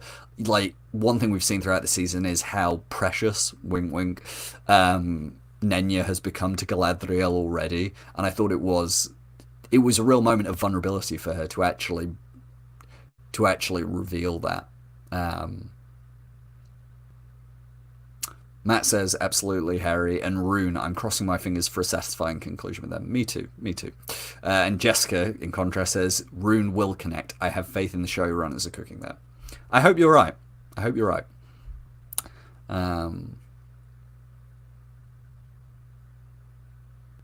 Yeah. Okay, I think everyone's making largely the same points, so we'll move on from this just to keep things moving. Now let's go to arguably my favourite scene from the episode, which was this kind of ending confrontation between Anatar and Celebrimbor. What do I love about this scene? Well, everything I love about this scene. The way we see Celebrimbor fight back against Anatar, the way Anatar keeps going to different tactics. At first it's, how fares the work, my friend? Then it's, you belong, everything's well outside. Then it's, once that doesn't work, it's, you belong in here. And once he still gets pushed away by Celebrimbor, that's when the threats start coming out. It's very telling that, and it's actually, I think, a really nice kind of reimagining of Anatar's story in the Second Age, because obviously in the book version, Anatar leaves Eregion, goes back to Mordor, forges the One Ring, and when he realizes that elves aren't going to fall in line once he's made the One Ring. Then he attacks him.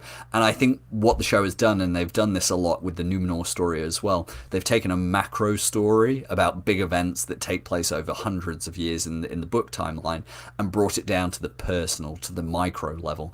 And so in a way, this conversation was also almost a mirror of that, where we began with Anatar talking about the work they're doing together and how don't worry about what's going on elsewhere. You belong here. This is where you're doing good.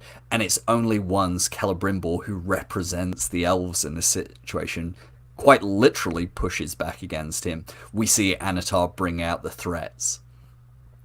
And I think that was just a really nice way for the show almost to go, well, you know the story over hundreds of years from the books, but here's what it looks like on a very personal level. And obviously just on a pure acting, just bring it back to the acting. I mean, I'm a broken record at this point, but Charles I have been blown away by, but I always had faith in. But again, Charlie Vickers has really impressed me this season, not because I didn't think he was good in the first season, but just because I think this season has really allowed him to show his range. And the different notes he can play as characters. And he got to do some of that as Halbrand, but Anatar has allowed him to do anything even more. I like that while I'm talking about the macro and the micro level, everyone in the chat's just going, he slid across the floor, they've been polishing the floors. Anna, who's reappeared, says Anatar and his Heelys. So it's good to see that everyone's focused on the more important part of the scene, which was his neat little slide to shut the window. Halbrand's pouch, you make a really good point that the threat was very similar to the one he gave to Galadriel on the raft, when he says, what will they do when they know that Sauron lives because of you? And I will say, I know I talked about this in a previous podcast episode before the season came out, because this line of dialogue was revealed in the trailer. But the best line in all of this is when Anatar says, every soul, leave this forge, and every soul in the seen or unseen world will know that it was you who is the architect of their demise. And the reason I love that line so much is because he says every soul in the seen and unseen world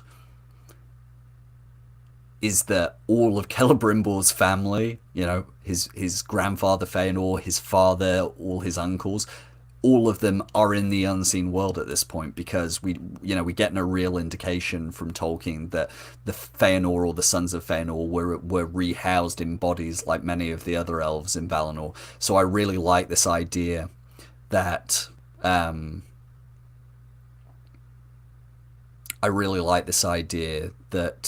that one of the things Anatar is threatening him with is not only that everyone in Middle-earth will know that he's to blame, but that also his father, his grandfather, all his family will blame him.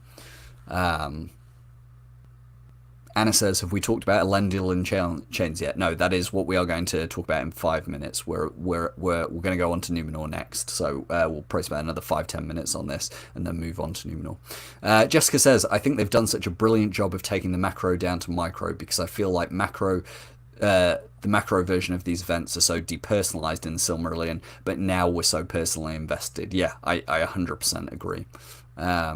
Halbrand's pouch says he threatens, love bombs, gaslights, abandons. Yeah, classic abuse. Yeah.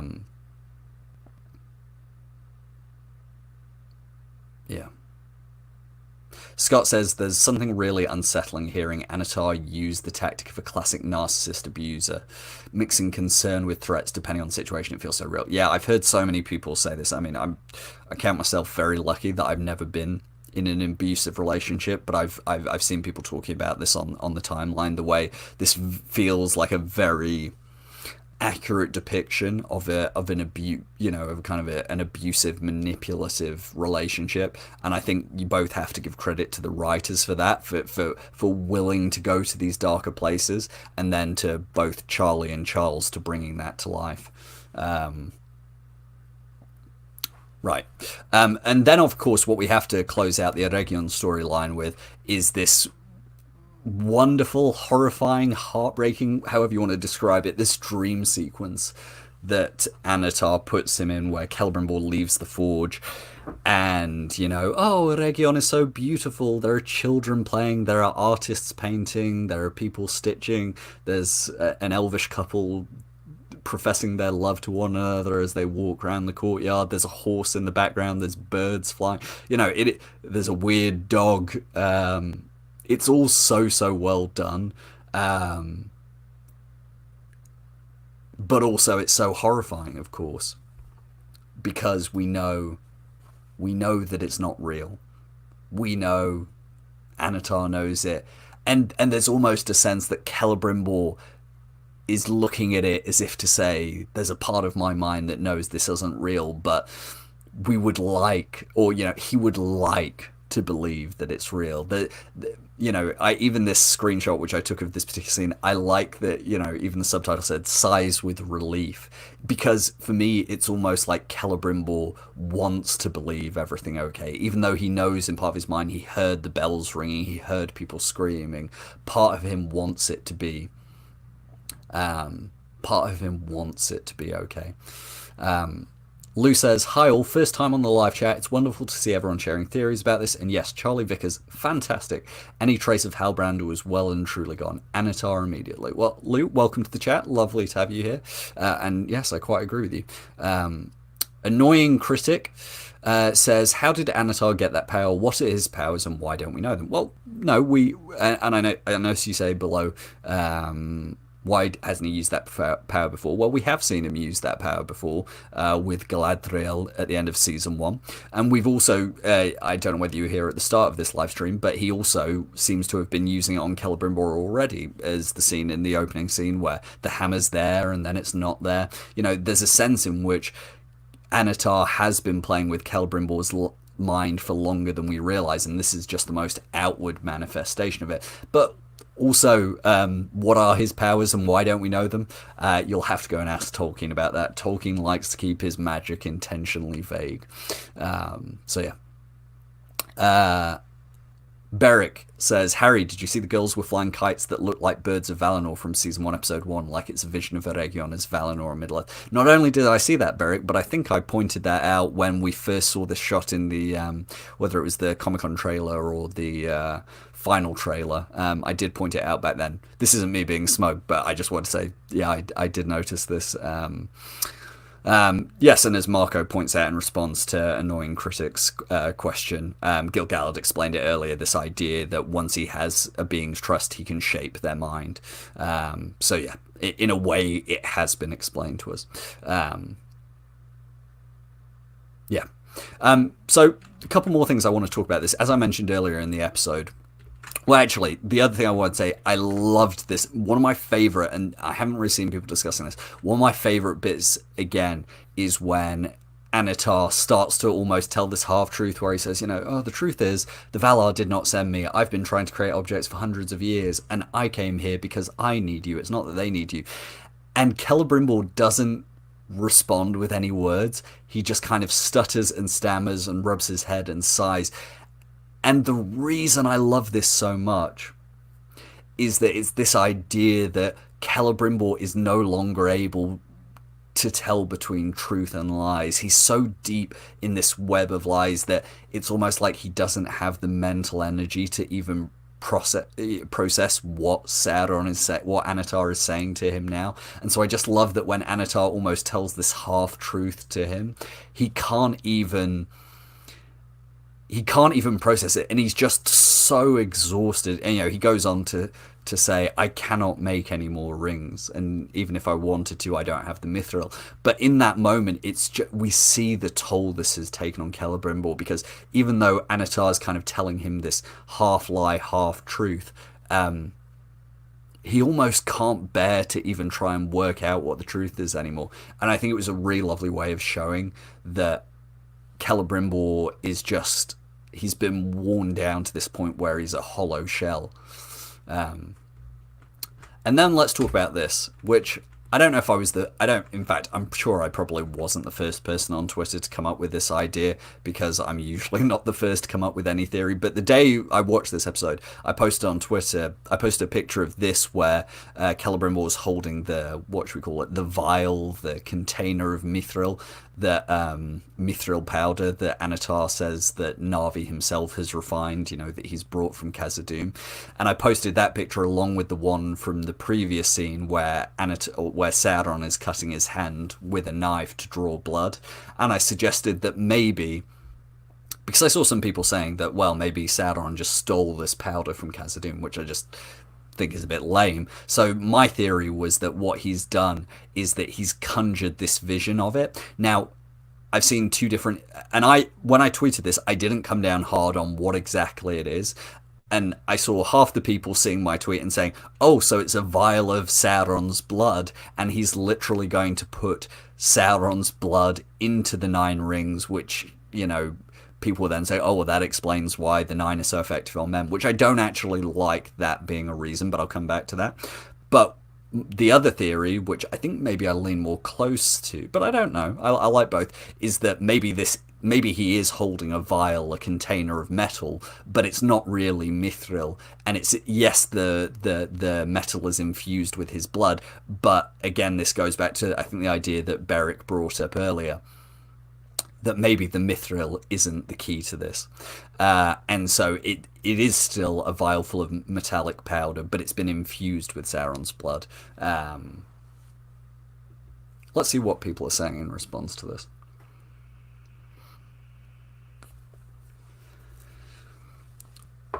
So, Marco says, I think the mithril is the blood that binds. Once Sauron perceives the power it gives the Nine, he'll realise he's got no use for Brimby.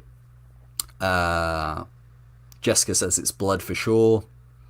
Lavender also says absolutely the blood is in there. The question is whether there's a mithril in there as well. Exactly. He Baby making the great point. If he plans for Celebrimbor to use his blood, did he ever really need the mithril? Jan Nell gives their own theory and says, if Sauron is able to turn blood into corrupted mithril, he is going to forge the One Ring by using a certain person's blood. I don't know about. I see what you're getting at. I think that would be a little much, but maybe you're right.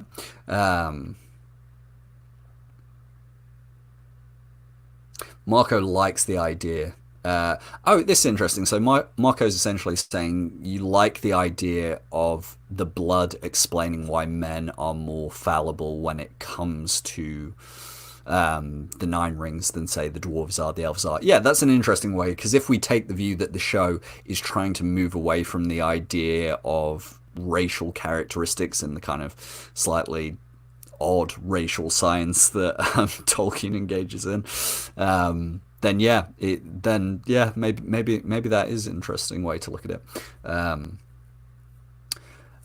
Chris saying the idea of Sauron using his blood originates from deleted material about the One Ring in the movies, right? I don't know that it's drawing on a deleted thing from the movies. I mean, I guess that's a theory in itself, but I don't think we have any evidence for that. Yeah. So anyway, we'll have to see what happens with that. I imagine we'll get an answer either episode 7 or 8. So yeah. And then the last thing I want to talk about, these last two things, is when kind of Anatar's putting the final screws into Celebrimbor to get him to relent. He says, best Feanor, best yourself, and hands him the hammer. And obviously this just plays, and what I love is that we're kind of now bookending the season where, when Anatar first appears to him, he says, no longer will you be remembered merely as the scion of Feanor.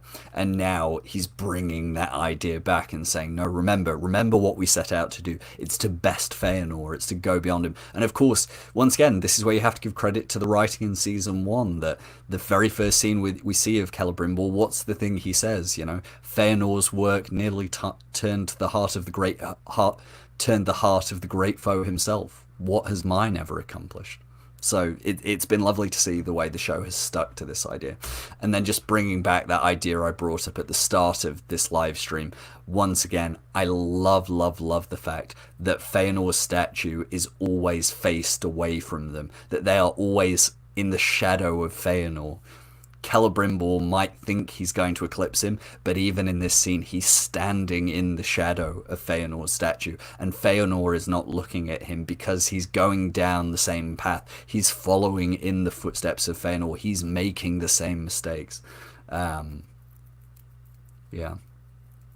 Let's clear up the last few chat messages. So, any final thoughts before we move on to Numenor? Because, God, we've been going an hour and 45, and my voice, as you can tell, it's already sore. I don't know if any of you guys have ever tried this, but if you talk for like hours on the end without much of a break, it really does. You know, your voice gets sore pretty quickly. I always think I would have made a good radio DJ, but not DJ, but, you know, radio presenter, but I'd have to drink a lot of honey tea, I think. Okay, Beric says, I don't think of it as blood, but like his Guron essence, which is comparable to the darkness of Morgoth that marred it. Yeah, I love that idea, Beric. That's a really nice interpretation of it. And I think we should always, whenever we're thinking about Sauron's physical form, we shouldn't be thinking about it in literal terms, in terms of blood and flesh. We should be thinking about it as the kind of manifestation of Sauron's Maiar spirit. But Halbrand's pouch makes a good point here. The issue with the blood is that, again, it becomes too mechanistic in terms of an understanding of magic, which is really not the way Tolkien approaches it.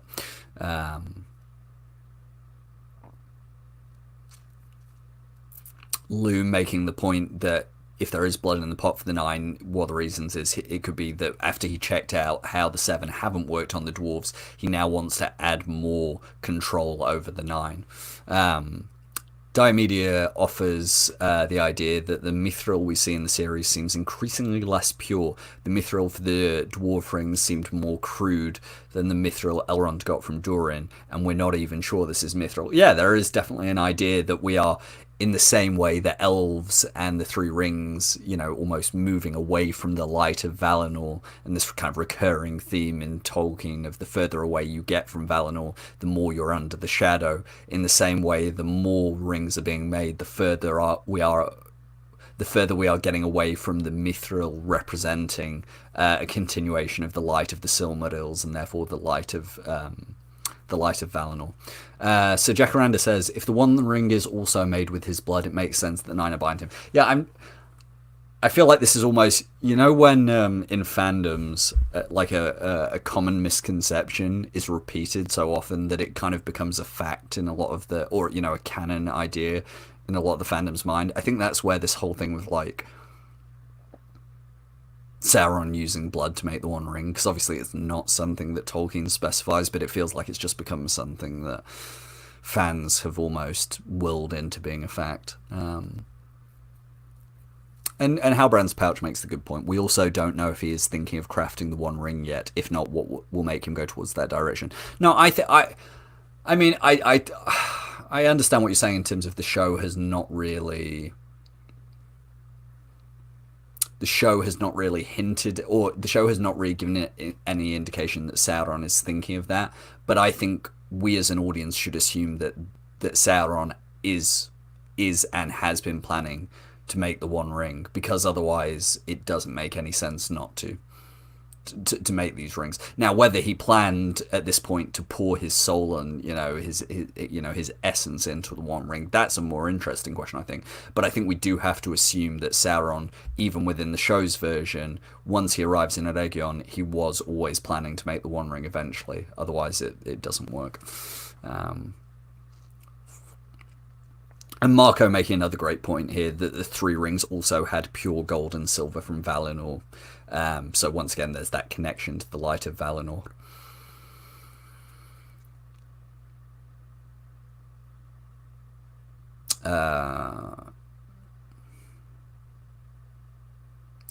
Annoying Critic says, I like the hypotheses that the blood is for men, but are we supposed to write this ourselves or judge it based on what we see? Well, Annoying critic. By the way, I do appreciate your name because it sounds like I'm insulting you every time I read all your comments. But if you use that as your name, I do apologize if it's coming across that way.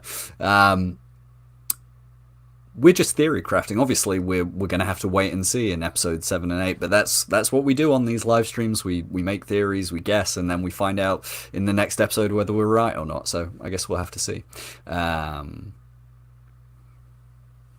Yeah, I think Marco and Halbrand's Pouch are both right on this idea that the one was definitely always the plan. It will be interesting to see whether the show leans into this idea of, was it always the plan to tie himself to the One Ring so inherently. Okay, I think we're going to leave Eregion behind now and cover Numenor for the next, I'll say, half an hour, 45 minutes, and then we'll leave 15 minutes for Rune at the end. Unless anyone's got any other comments they want me to address before we go on.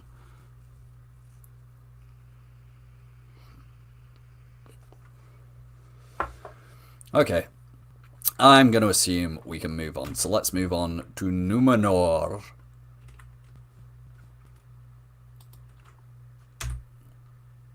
Oh, I left one screenshot in at the end, but basically, I just thought it was funny with Sauron raising his arms at the end. And yes, if you've watched the behind the scenes, you know that J.D. Payne came up with the idea of him raising his arms like an orchestra. And I've seen there's multiple theories about whether this is just him saying basically, come at me, bro, to Adar, or whether it's him trying to impose his will on the orcs, or whether he's doing something else. I think it might have just been more symbolic, you know, as him raising his arms to say, bring on the chaos. But yeah, let's get on to Numenor, because I as you can tell, my voice is going on. I want to make sure we cover Numenor properly. Numenor. So we start off with the trial of Elendil, the trial in the court.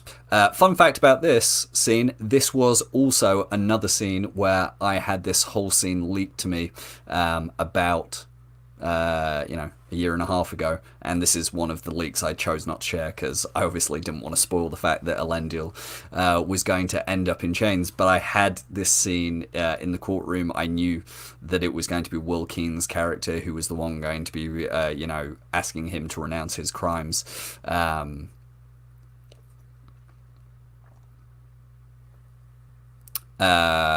And it was a really fun scene to read about, and much like the scene with the eagle, when I read the description I was given by my sources, I thought it might come across a bit cheesy, but I actually think it was really well directed, really well acted.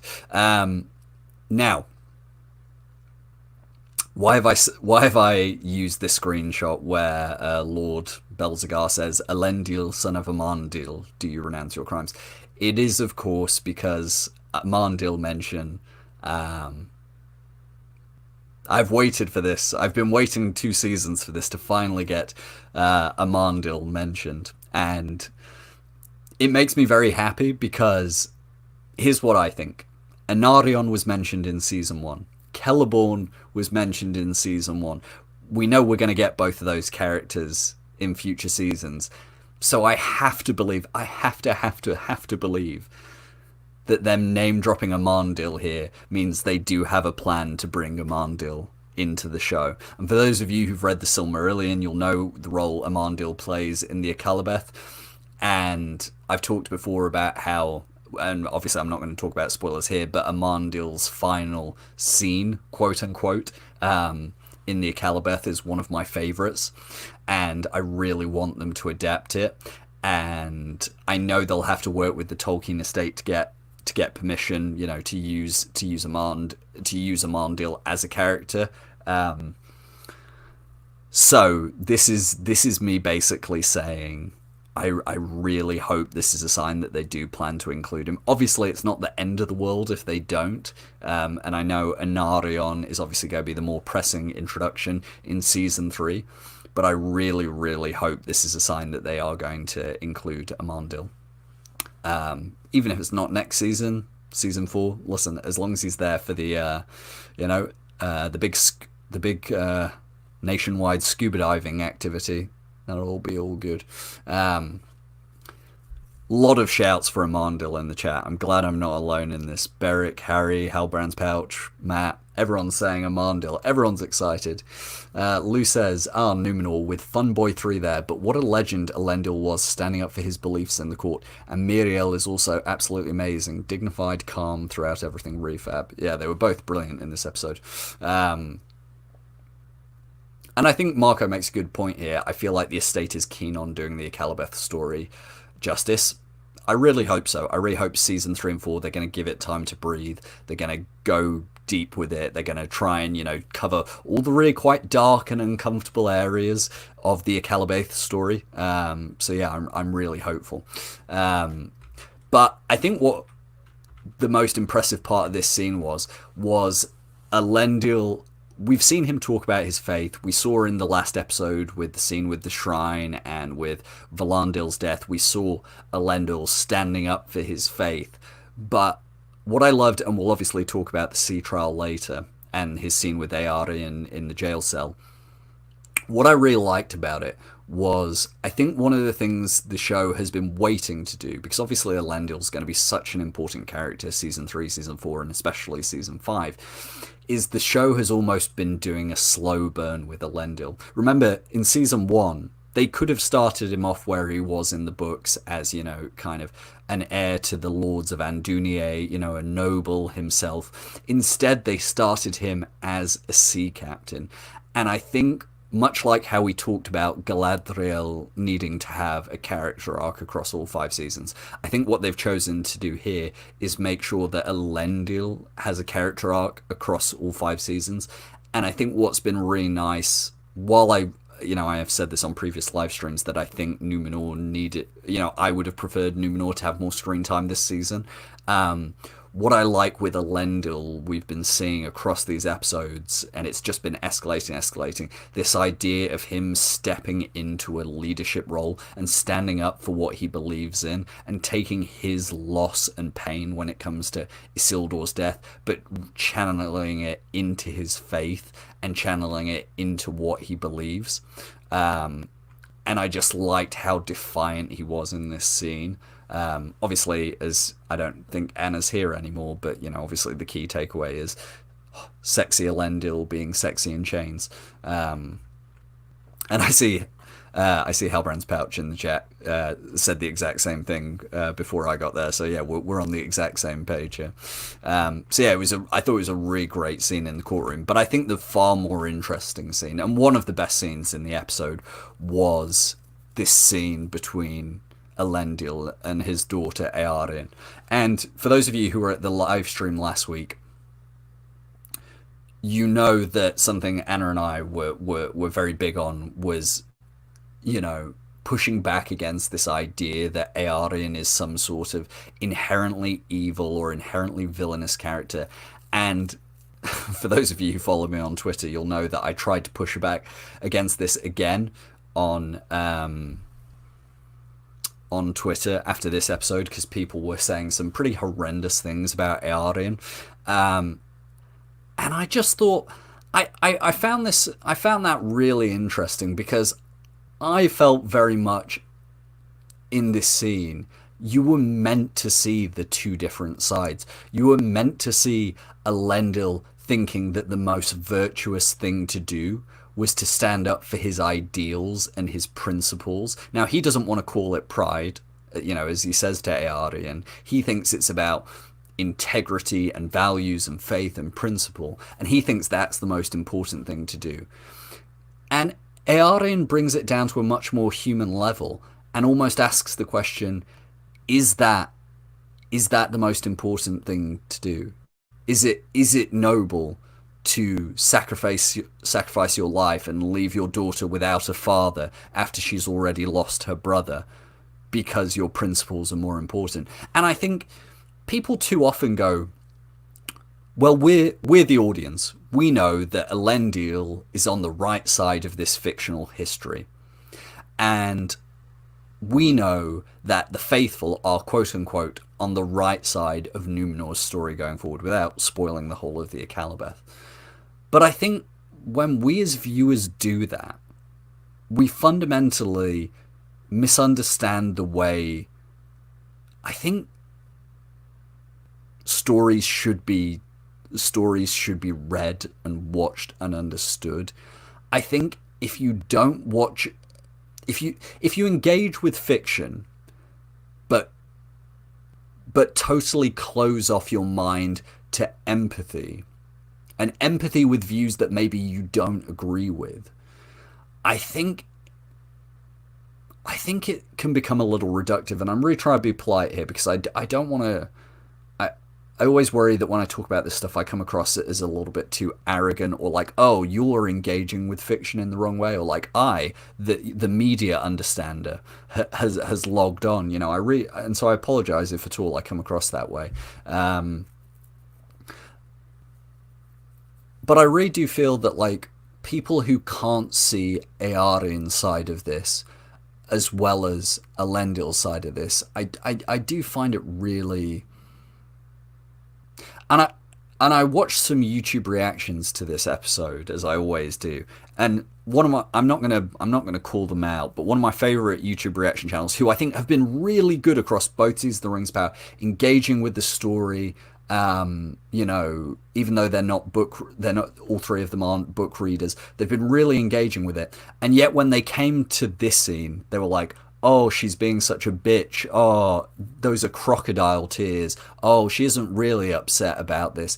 And it was really disappointing, actually, because it made me really question the way, you know, and I said this on Twitter, I think there is an element of misogyny to this. You know, I saw in the comments in response to my tweet that it felt like a lot of this was like, oh, look, a woman being emotional, as if Elendil isn't being hugely emotional by putting his pride first. But I thought it was so strange. I thought, how can you not sympathize with someone? Or if not sympathize, how can you not empathize with someone who's lost their father, who's lost their brother, who thinks they're going to lose their father, who thinks that the previous queen has actually been leading the kingdom in a disastrous direction, and faced with this, and as well being influenced by the lies and manipulation of Pharazôn and Kemen and Belzegar. How can you not in any way see her perspective? And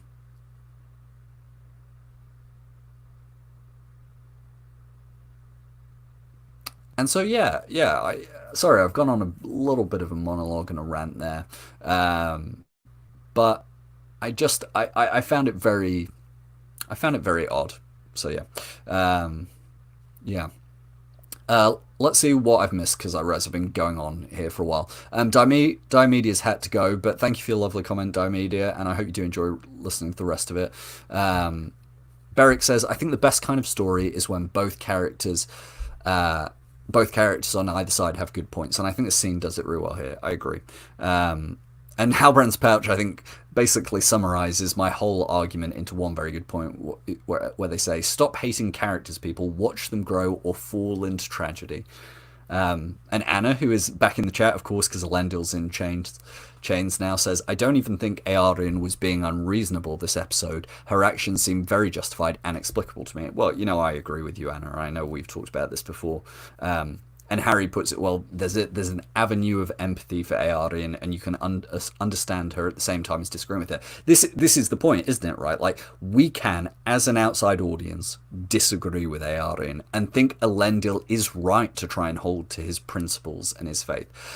But you can think that and still understand where Eärien is coming from. And I think Emma Horvath, Emma did a brilliant job with this scene, and I think she's someone who hasn't been given a lot of screen time, but every time she's on screen, I think she's one of the actors who's given the most emotionally vulnerable performances, and I've really appreciated what she's been doing with Eärien. And Jimmy says, they could have given us more time with Eärien to explain her feelings better, but of course many complaints are just because she's a woman. We recognise the trollery. Yeah, exactly.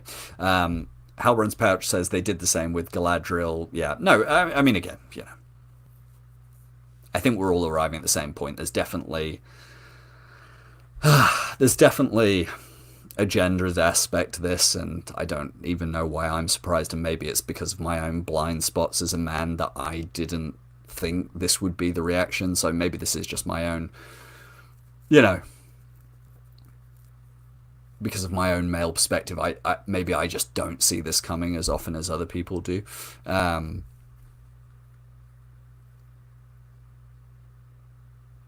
Scott Webber says it very interesting here. I think a lot of people think the quote-unquote hero is always right, so anyone who contradicts or questions their intentions is seen as quote-unquote bad, not an actual person with different perspective. Yeah, I agree with that. I think as well, like, it'll be really interesting when we get to the Akalabeth proper and Pharazôn with, you know, what's to come with him and everything involving the Valar and where that story ends. Because I think a lot of people who have read the Silmarillion many times, or you know, have been in the Tolkien fandom, I think there's a lot of us who feel that like the story of the Akalabeth is not black and white. That while Pharazôn is obviously a villain, the story of the Kingsmen and the Faithful is not one of absolute truths and absolute rights and absolute wrongs. And you know, especially the way it's so difficult to talk about without spoiling, but the way the Valar and yeah, I can't spoil it, but for those of you who know how the Akalabeth ends, the way Numenor is dealt with by the powers that be, I think there are plenty of us who feel that that isn't justified. Linford says, well said, Harry. I agree Eärien has reasons for feeling as she does, and Elendil is clearly running to the end of his rope. I hope she comes around and that Elendil's views bear out for her.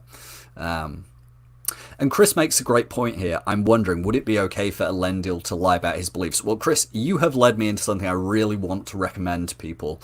I really want to recommend people because I've talked about this before on Twitter, maybe not for a year or two. But there is a brilliant Martin Scorsese film called Silence, and it's about Jesuit missionaries in during the Tokugawa shogunate in Japan. It's about these Jesuit missionaries who go to Japan, and it's a big question in that story is about whether faith can be faith if you are forced to trample on it and deny your faith and lie about it. And obviously it's an incredibly Catholic film, and it's actually written by a Japanese author. I think their name, I've read it, but I don't have the book with me here, obviously. The book's called Silence as well, and the author's, I think it's Shusuke Endo. But the whole book is about this idea of, you know, as Anna says, quoting Elendil, you know, faith is not faith if it is not lived. And how true is that? And how well does that reflect the reality of people who are faithful, and people who are faithful under a state and a system of government that will persecute you for your faith. So yeah, this I know I've gone a bit off track, but if you guys in the off season, if you're looking for a film to watch that will scratch that itch around faith, and I think will really prepare you well for where the story of Numenor goes in seasons 3 and 4, I highly recommend. But I recommend the book. The book's brilliant, but I think as an intro, watch.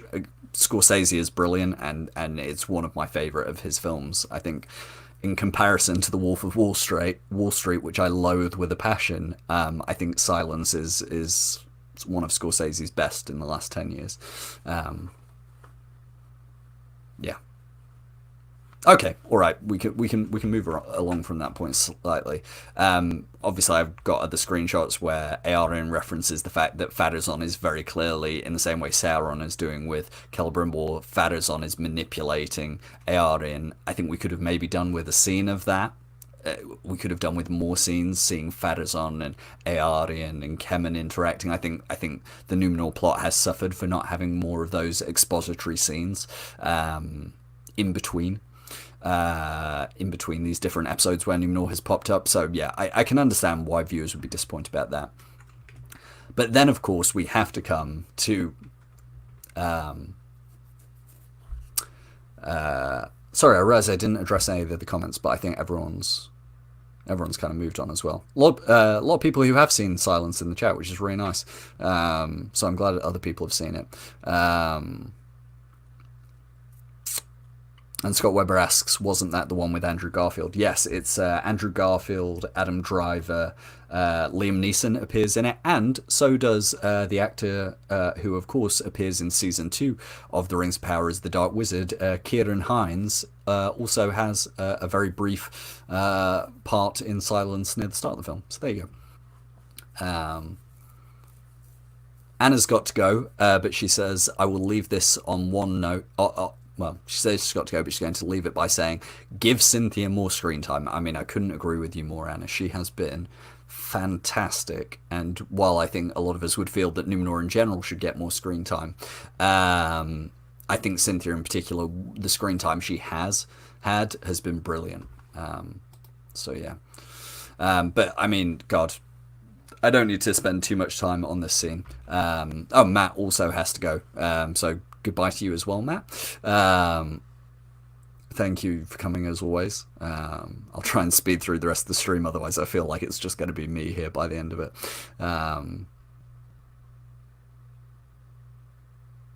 Good to see some people agreeing about Silence or saying they're going to watch it or need to watch it. Yeah. This scene, I mean, I don't need to analyze it too much, but for those of us who do enjoy the Miriel and Elendil ship, this was, I mean, whoever was in the writing room who decided to give Miriel the line, "What of my heart?" Just outstanding. Outstanding. What a great line. I mean, "I love you" is so out. "What of my heart" is in, you know. I mean, what an outstanding line. And just then the way Elendil cradles her face, and you know, the whole faith is not faith if it is not lived. I mean, just I don't really have anything analytical to say about the scene, but I thought it, well, I'll say this, I thought it was a beautiful moment to express what faith means to him, and I think it was a way of Elendil reminding Miriel of what she said to him at the end of episode 8. Lynn Ford's also got to go. Lynn, thank you so much for joining. I hope you have a nice family dinner and have a great evening as well. But yeah, I thought it was a way of Elendil reminding Miriel of their conversation from episode 8, where, you know, she says, you know, she talks about what it means to walk the path of the faithful and what it means to be faithful and what her father said about her. And I almost felt like this was Elendil reminding her of what it means. And obviously we see the payoff for that in the sea trial, which we'll get to next. But I thought it was really lovely. And it's been a really smart thing about the way they've done Elendil and Miriel's relationship. This idea that there's almost like, there's like a pendulum swinging between them that connects them. And that is obviously their faith, but it's almost like at different points each of them swings more towards the faithful and tries to embody more of what it is to be faithful. And in the middle there is this precious vision of Numenor they're trying to maintain. You know, it's almost like Numenor is made of glass, and if they try to grab it too hard it'll shatter and break. And so they're both trying in their own ways to forge the right path forward and trying to discover what it means to be faithful in Numenor while protecting Numenor's future. And I just really love that about these interactions between the two of them. Chris says, saw a comment today about how it has huge chivalric romance vibes. It really does. That is a great way to describe it. Very chivalric romance. And Beric says they almost push each other towards being more faithful. Yes, I think that's exactly it. It's almost like they're gaining momentum. The more they go back and forth over what it means to be faithful, it's like they inspire new qualities in each of them. And Jimmy says, I think it also sets up a nice rivalry with Pharazôn. Well, yes, we're definitely going to see that once we get to the sea trial, which I want to turn to now. And this is exactly what I was talking about in that last scene, where Miriel says, you know, if we are to walk the path of the faithful, it must be me who takes the first step. And much like how I talked about Elendil in the trial in the courtroom growing as a leader, this for me felt like Miriel in her own way growing as a leader, but not as a leader as the ruling queen, her growing as a leader of the faithful. And it is this idea of, you know, faith is not faith if it is not lived, as Elendil says. And, you know, just as Beric said there about they push each other to being more faithful, this for me felt like the moment where Miriel heard what Elendil said, and it has inspired her. It has inspired her to embody the way of the faithful even more. As for the as for the sea trial itself, I don't have any screenshots of like the worm or stuff. I didn't. How can I put this? I thought it was a fine scene and very, the VFX was gorgeous. The shots of Miriel walking into the pool of water were beautiful. It almost felt like they suddenly filmed it with even more high definition cameras, because the way the blue of the water reflected off the screen, the colors, the saturation, it was just so gorgeous. The sea trial itself, I think sometimes the show ties itself in knots with these things. In terms of, much like how we talked about with the mechanistic nature of Mithril for the 3 rings, or, maybe this use of Sauron's blood for the 9 rings. This idea of the faithful believing that they would be judged by a sea worm, which is an embodiment of the Valar, so probably an embodiment of Ulmo. I think I put it in the category of magic mithril, where it is a way of simplifying something more metaphysical and philosophical from the books, and putting it in a way that can be viewed on screen and can be dramatically engaging. So I don't dislike it, but I don't love it. I don't know if people have got other... Annoying critic, you're really living up to your name. From a writing perspective, you want to show, not tell. So I would have cut all this dialogue and gone to the trial.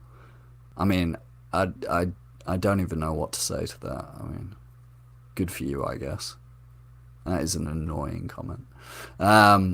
He Baby says, I mentioned it on Twitter, but I am a bit leery about the usage of a chained maiden on the rocks trope to prove their cultural ties to the Valar.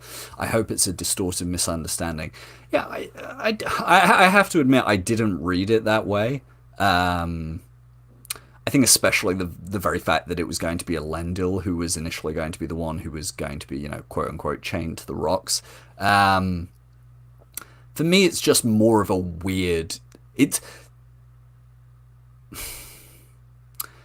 And for me, it wasn't about proving their cultural ties to the Valar. You know what it is? It's almost like one of these... it's walking across hot coals. It's... what's the scene from... the 3rd Indiana Jones film? The whole leap of faith scene. It's got a little bit of the kind of Indiana Jones leap of faith to it, I think. Halbrand's Pouch says, Harry, can you talk about this whole tradition ritual, though? It just feels like a bit of a corrupted version of the faithful, because they should not be worshipping the Valar, but seek their guidance. Yeah, I don't think this is them worshipping... I wouldn't say that this is them worshipping the Valar. I would say this is them putting their lives and their fate in the hands of the Valar. Now, I guess you can question whether the faithful should be doing that, or whether, that is whether that is a exaggeration of the faithful's relationship to the Valar in terms of Tolkien's writings. I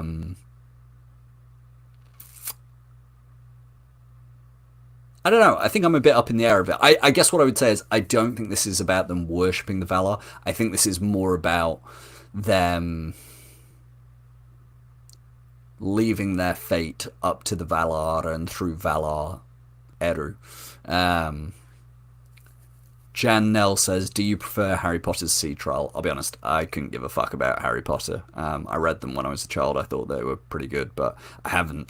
To be honest, I don't even know what you're talking about. I didn't know there was a sea trial in Harry Potter. Maybe I haven't seen all the films, so maybe I missed that. Halbrand's pouch just continues on that point about, and this whole ritual seems a bit superstitious to me, so it also makes the King's Men moves as a secularist, anti-superstitious move against the corrupted vision of the faithful. Oh, sorry, I realise I'm behind on this. Jan makes the interesting point, if you believe the eagle is an auspicious omen because it's sent by the Valar, you might as well believe in the fish dragon carrying out Ormo's will. Yeah. Ah, yes, it's The Last Crusade is the Indiana. I can't remember why I can't think of that. The Last Crusade is my favourite of the three Indiana Jones films. For me, it goes Last Crusade, Raiders of the Lost Ark, Temple of Doom. And there weren't any more Indiana Jones films made, so we don't need to worry about the rest. Jimmy Mack raised an interesting point. This isn't them worshipping the Valar. It was them seeking the advice of the Valar. Yeah, I think, again, there's a fine line here between whether we're talking about worship, veneration, judgment, seeking the advice. Halbrand's Pouch says, what about the statue of Nienna? I wouldn't say they were worshipping Nienna, though, were they? I don't know. Maybe this is difficult for me to say because I'm not a religious person myself. I'm not a practicing religious person. So I think this is a really interesting question. But for me, they weren't worshipping Nienna in that temple. They were more acknowledging. I think it's one of the interesting things with Tolkien's view of, or Tolkien's created religions and pantheons of God, because in essence, the Numenoreans know that the Valar are real. Even if it's long forgotten history for them at this point, they know the Valar are real. So, is it worshipping them? Or is it just acknowledging the role they play as, kind of masters of Middle-earth, as the guardians of Middle-earth, as, those who have been left in charge of the affairs of Arda? So I don't know that I would say it's worshipping. I would more say, again, it's about this idea of the faithful acknowledging that the Valar are lords of the West, that they are the powers that be. So I don't know that, I think this is where we get into the interesting aspect of, Tolkien calls them the faithful. But in many ways, it's less of an act of faith than, say, you might argue it is in the real world.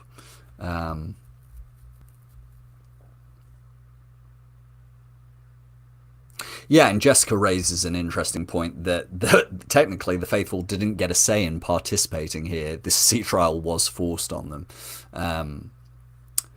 And Beric says, I think this scene is just about showing that they are on the right path, and it really is just set up for Pharazôn to take it to the next level and try and use that. Yeah, again, that's where I go back to the idea that while I didn't love the whole idea of the big sea worm acting, as my good friend Sarah Westvick and I talked about before the season, when we first heard about the sea trial, we said, what does Numenor's constitution look like where the judiciary seems to have been replaced by a giant sea worm? But no, I think the scene is a mechanism. I agree with you.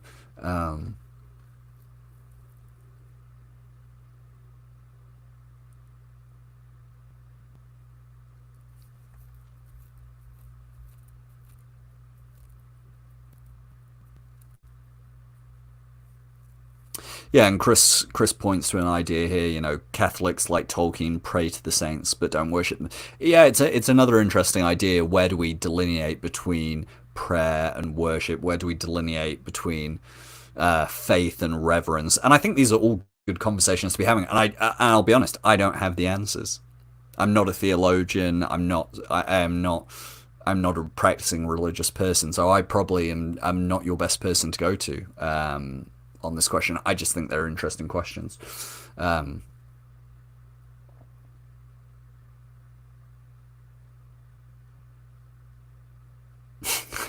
Marco makes a good point. Strange dragons summoned from the ocean is no basis for a system of justice. I will always appreciate a good Monty Python reference. Yeah, the bit of this scene I actually want to address is this last bit where, Miriel is... And I'm not even going to address the fact that the sea worm seems to have grown tentacles, which it never had in the previous scenes. I don't have the energy to get into that right now. But I think the most interesting bit is obviously Miriel is ejected, like she's come out of a water slide. Belzegar says this means the Valar have judged her, innocent. And Elendil says, "Hail Tar Miriel, Queen of the Sea." Now, this is what I think is really interesting, is that Elendil uses this opportunity to praise Miriel and to venerate her as a ruling figure, but he doesn't refer to her as Queen of Numenor. He refers to her as Queen of the Sea. And so I almost wonder, and it'll be interesting to see what the show does with it. There's obviously different ways they could go based on the book version of events. But I almost wonder whether this is Elendil trying to set her up as a spiritual leader rather than a what's the word I want to use? A political leader, a state leader. I thought it was really telling that he called her Queen of the Sea. And while obviously Pharazôn may not see the distinction in terms of the threat to his right to rule and his power base, I think Elendil there was actually being quite savvy in saying Queen of the Sea rather than Queen of Numenor. He's not trying to get them arrested for treason, twice in one day, so to speak, after they've just passed their trial. I think he's trying to use this as a moment to solidify Miriel as the leader of the faithful within Numenor, which I just think is an interesting idea. Let's see what people are saying. Oh, Rosie's joined. Hello, Rosie, Gamgee. Always nice to have Sam's better half here. Yeah, and other people picking up on this idea of, Jimmy picked up on this idea of Queen of the Sea versus Queen of Numenor. Halbrand's Pouch says, could we compare Miriel's encounter with the sea worm with the one with Sauron? Yeah, this is where it gets like, I almost don't have the energy for this either, but I always felt with that initial scene, that was Sauron imposing his will over the sea worm and defying the power of the Valar. And so that almost felt like that was an expression of the strength of Sauron's spirit, that he was able to get that sea worm to, not eat him. So I think that's still, that still works with this reading of now that we see the worm as an extension of the Valar and Ulmo's judgment. But I don't have a lot of thoughts on it. There's sometimes I do feel like we have to acknowledge that some things they put in the show because they look cool, and Sauron facing down a giant sea worm and basically staring it down looks cool.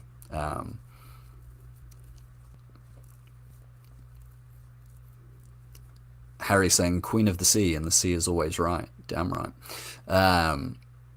Now, of course, the other thing we have to address is the fact that, like, in the books, Pharazôn seizes the scepter by forcing Miriel to marry him. And I've said, listen, guys, you can go back to, I think it was the 6th episode I ever did of this podcast. It's over 2 years ago now. It's probably like 2 and a few months, where I talked about Numenor. It might be episode, I want to say 9 of the podcast. Maybe it's something like that.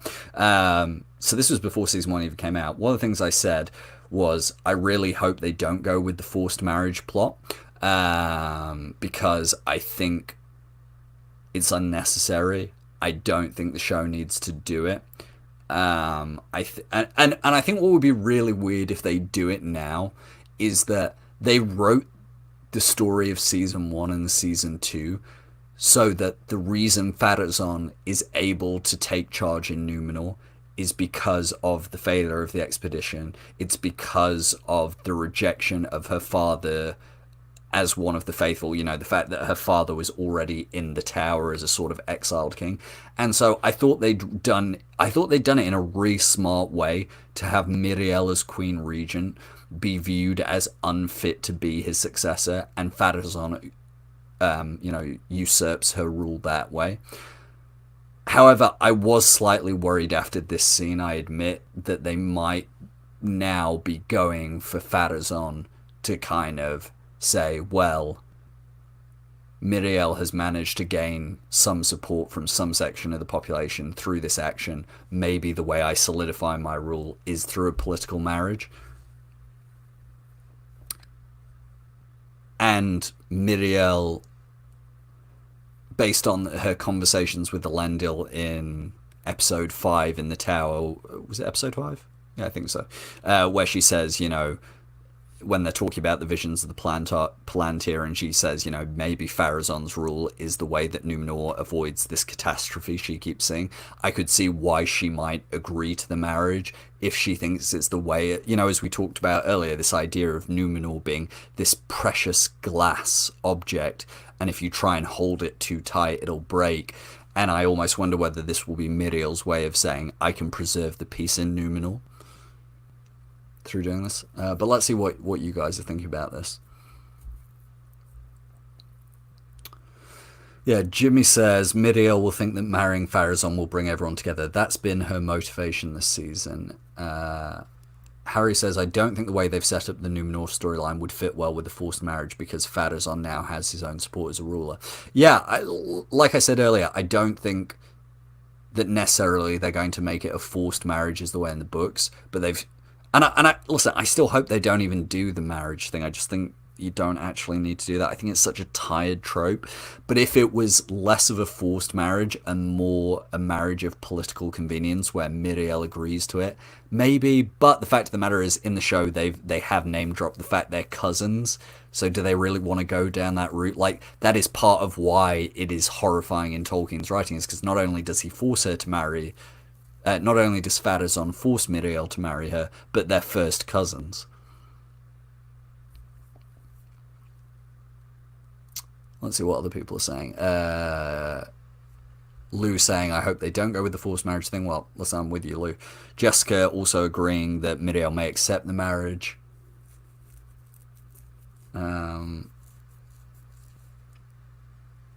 Chris, Jesus. Chris says there's certainly no need to consummate the marriage with Kemen around. I'm not sure Kemen supports any argument here. Robert says, sorry, but I think they are doing the marriage plot, but in a new way. I think we have nothing to worry about. The writers have treated Miriel very well. Yeah, no, I'm not saying they can't do it in a good way. I didn't want them to. So, for those of you who were here on the stream, last week, this is another moment of me going, but why isn't it made for me? The show should be made for me. Me, only me. The show should be for me. So yeah, it's just me being a whiny little baby again. He says, if they do go that route, and I disagree here in thinking they should, I hope Pharazôn sees it as a strictly political move, nothing too creepy about feelings for his cousin. Yeah, I mean, again, like, if they are going to do it, I think you should. I think it should be a political thing. I think Sir Jacaranda Boreal makes a really good point here. They say, independently of how they both achieve it, both came with a stronger position. In Season 3, the conflict will be elevated as a consequence. Society will be more polarized. Yeah, I think whether they go with the marriage or not, I think what they've set up really well is how increasingly divided society is going to come. And remember, we still haven't seen that shot from the trailer where all the law masters are being rounded up by guards as Eregion watches on. So we've still got that to look forward to, I think, in episode 8. I think episode 8 will see really how bad the society's got. And for those of you who remember my Numenor leaks from last year, you'll know that there's a scene I've described which still hasn't appeared in the show. So go look that up if you want. Guys, you don't need to explain. I see a few of you going like, oh, royals marry their cousins all the time. People are married to their cousins in real life. It's not legal. I don't give a shit if it's not if it's not legal. It's weird. It's weird. I don't think we need anyone. I don't mean to be rude, but like, just because something isn't technically illegal doesn't make it really weird and a bad idea. And marrying your cousins falls under that character of maybe not technically illegal, but just very weird.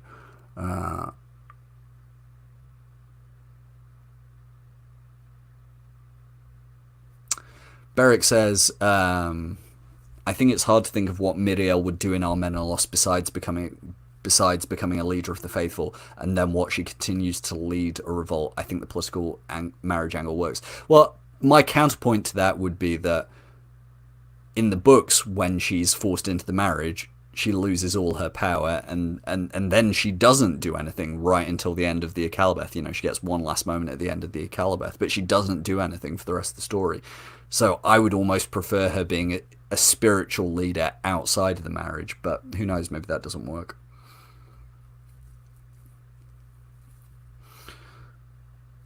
Okay, I think we'll leave this here. You guys are all making some really good points, but we have been going for 2.5 hours, and I think we do have to move on from the scene. But I think you guys are all making good points.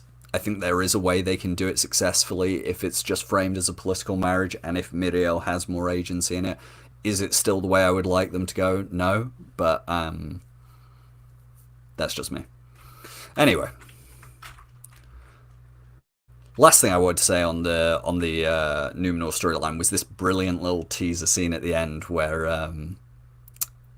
Pharazôn looks into the Palantir. And the reason I chose this screenshot was because I thought how wonderful it was to end with the final shot of Pharazôn, you know, staring into the camera, fury in his eyes, a little bit of madness in there, as Galadriel's voiceover as the scene is transitioning to her and Adar in the scene we covered earlier. Galadriel says, "Yes, Halbrand is Sauron," and it's so well done because obviously we get the reveal of Pharazôn seeing Halbrand in the Palantir, and we're led to believe that Pharazôn is realizing that Halbrand isn't who he said he was. And I think for those of you who read the books, you know what they're setting up here in terms of Pharazôn wanting to be the king of all men and being furious about anyone who tries to take that title. Jimmy says, I don't think we've seen William Chubb yet. Yes, we have. William Chubb is the High Priest character. He appears in Miriel's coronation scene in episode 3, and then in episode 5, he's the one who's leading the prayers for the dead in the shrine before the fight happens. So that's William Chubb. He wears blue robes, long white wig. That's William Chubb. Halbrand's Pouch says, something I am so puzzled by is, why is the shot of Halbrand Sauron from the point of view of Galadriel but not Pharazôn himself? He had a lot of one-on-one time with Halbrand himself. Halbrand's Pouch, my answer for that is, it's a very good dramatic shot, and they wanted to use that one. Any of the shots of Halbrand standing in the court, you know, facing Pharazôn wouldn't have been as dramatic. That one of him in the forge, darkly lit, you know, lit by the flames, as he turns around, that is a much more dramatic image. So that's why they used that one. Obviously, Pharazôn wasn't present in that scene, but it's dramatic license.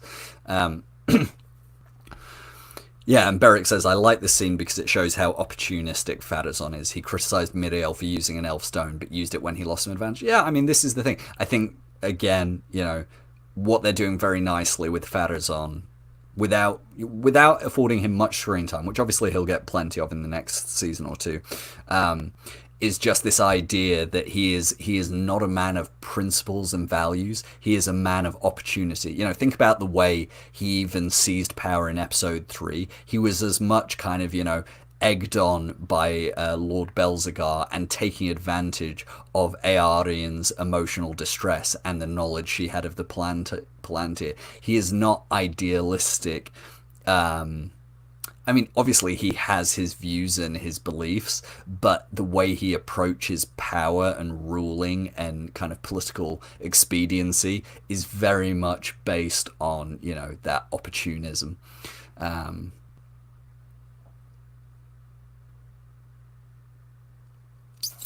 Marco says, is Sauron aware of the Palantir? Is Sauron aware of the Palantir has something to do with it? No, this is something I've seen a lot on Twitter, and it's a real misinterpretation. Sauron has nothing to do with the Palantiri at this point.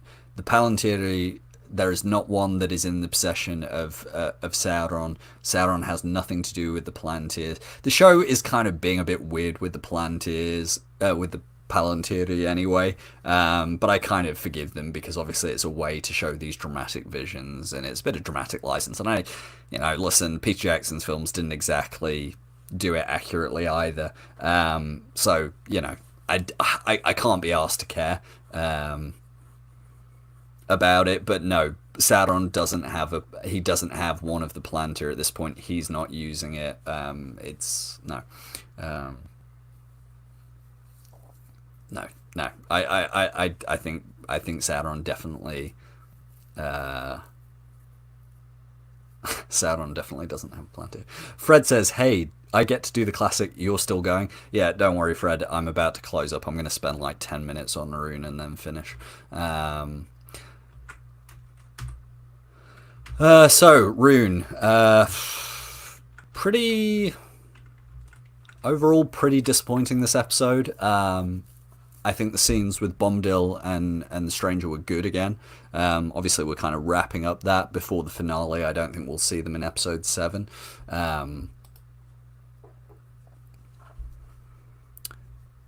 But I really loved this line here where Bombadil says, "What does the secret fire need with you as a master?" And obviously for everyone who's read the Silmarillion, you know that the secret fire is a reference to Eru Ilúvatar, the one true god, because he is the master of the secret fire, which is essentially, without getting into the whole theological nature of it, it is the spark of creation which God Eru himself alone controls. And so I found it interesting the show kind of using this. Obviously, there is a lot of foreshadowing they're doing because the Stranger is Gandalf with his lines at the Bridge of Khazad-dûm, "I am servant of the secret fire, wielder of the flame," blah, blah, blah. They're obviously doing, and this was a big theme they've been doing with Bombadil and the Stranger, this idea that it's not about mastery of magic and power. Sauron is someone who wants to master everything and have power over everything. Morgoth was someone who wanted to be the master of everything and have power over everything. And what Bombadil has been trying to teach the Stranger is that it's not about being the master over power. It's about submitting yourself in service to God. It is, and this is where we get into like Tolkien's very kind of quite explicitly Catholic themes within the Lord of the Rings and the Silmarillion. But I think what was nice about it was the way in which what they're clearly trying to do with the Stranger's story is parallel his journey with Sauron's journey, having been Halbrand and now Anatar, and moving his way to being the true Dark Lord, is this idea, these parallel ideas of the paths you go on to understand who you are and what you're meant to be. And for the Stranger this season, and especially with these scenes with Bombadil, it's been about this idea that he thinks he needs a staff, and he thinks he needs to learn how to master these powers and control it and have ownership over it. And Bombadil is a narrative device the show is using to almost teach Gandalf that his position as one of the Istari, as a Maiar, is to be a servant in service of something bigger than yourself. Which fundamentally is where a lot of Tolkien's ideas of goodness and faith and virtue come through, whether you're looking at Frodo, whether you're looking at a character like Círdan, whether you're looking at Gandalf, the faithful in Númenor, is this idea of service and serving something bigger.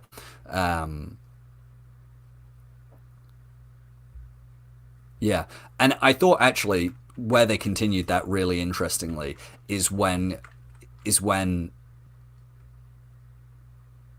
Tom then, when they go out to the kind of, valley, and Tom says, "You'll find your true staff only when the vision of your heart is, subserved in service, is dedicated to the service of the secret fire."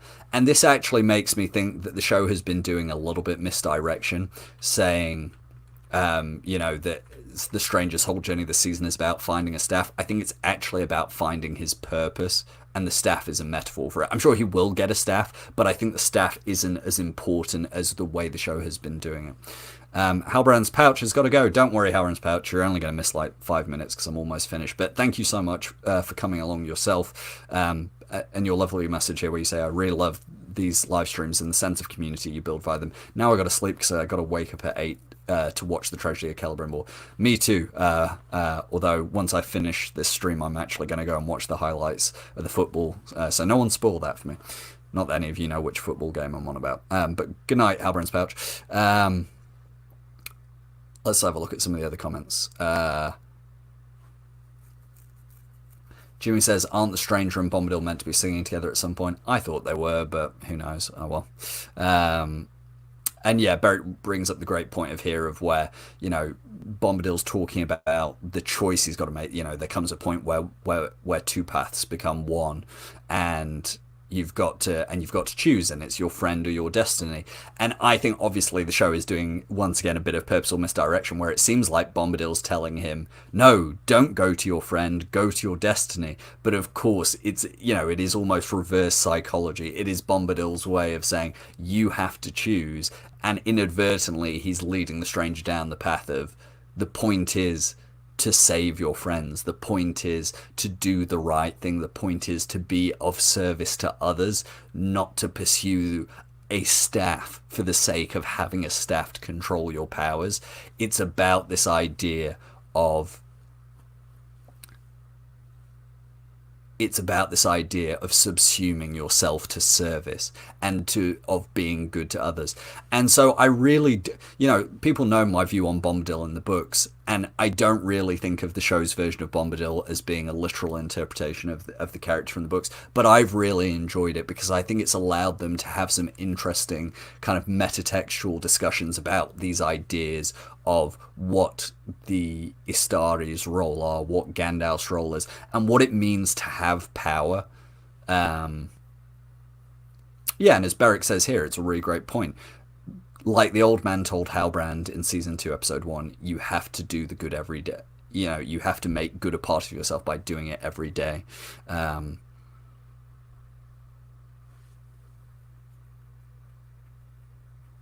Harry says, no spoilers, but the Liverpool versus West Ham match was good. Good, because I've actually recorded that and I'm going to watch the Liverpool game. And Xenos makes a great point here. Is Nori his friend or his destiny? Or as Jessica puts it, his destiny equals his purpose equals his friends. Exactly. The point is, it's like the staff was never the point. The point was your friends. Yeah, Higgy's saying the same thing here. Gandalf wants to get his staff to master the secret fire, the test for him to become servant to the secret fire and save his friends. The staff finds him as a result.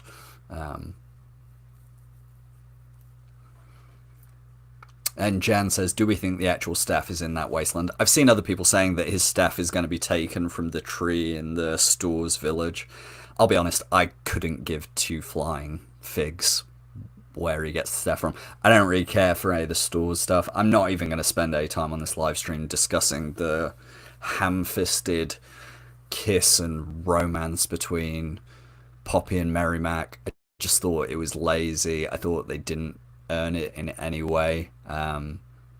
Quite disappointed. I'll be honest, I'm quite disappointed with the way I probably don't have the energy to do this now. My voice is really going. But here's what I'll say. When we were at the halfway point in the season, at the end of episode 4, Rune had accounted for the second most screen time out of any individual plot location. And I know you can make arguments about that based on Sauron's story intertwining all the others, but fine. And yet, I felt that watching the scenes with the Stores and Nori and Poppy in episode 6... How can I put this? I didn't feel like a lot of it had been earned. The only thing I will say is and this was my exception for the episode 5 stuff with Nori and Poppy, and it's my with Nori and Gundabel in the Stores village, and it's my exception in this bit. I do really like this idea they're setting up about Nori learning these different sides to kind of proto-Hobbit, pre-Hobbit culture, and this idea of where is the home? Is it the people? Is it wandering in search of a home? Is it what the Stores have done and their smiles, their Hobbit holes? That's where their home is. It's no longer about searching for the Suzat. It's about the home is all the stories and the history of the people that have lived there. And I liked that scene between Nori and Gundabel in this episode, but the Poppy and Merrimack stuff I really couldn't care for.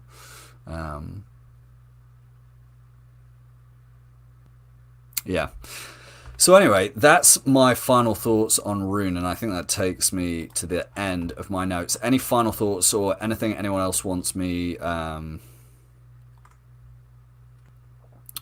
cover before we finish up today? I've now been going for 3 hours, and I'm kind of exhausted because I haven't had Anna to give me a break from talking. Let's see what everyone else has said. Jimmy says, I enjoyed the Harfoots mostly in Season 1 despite their weird savagery, but hating it in Season 2 is just designing a rushed origin story for the Hobbits. I don't hate it. I just don't think it's... I don't think it's justified the amount of screen time we spent on it, and I'm really... I think the whole Dark Wizard thing was such a mistake for them. I really do. There's no way it's a satisfying payoff in episode 8. I really am worried that I'm not gonna be satisfied with it. I really am. Harry says, I loved seeing the stores, but definitely it's been underused, wasted. Yeah, I agree on that. Mark says, watch the fallow hides, just be chilling in the Shire the whole time. No, for those of you who've listened to the podcast for a long time, you know, I think the very first time I did a listener Q&A, someone said, how do you think season 5, the final season ends? And I've always said that I think the fact they've included the Harfoots means the final shot of the season will be either be a time skip, or it will just be Nori finding the Shire with the other Harfoot stores, whoever she's with. But at that point, I think the final scene in the show will be the Hobbits discovering the Shire. I'm 100% sure about that.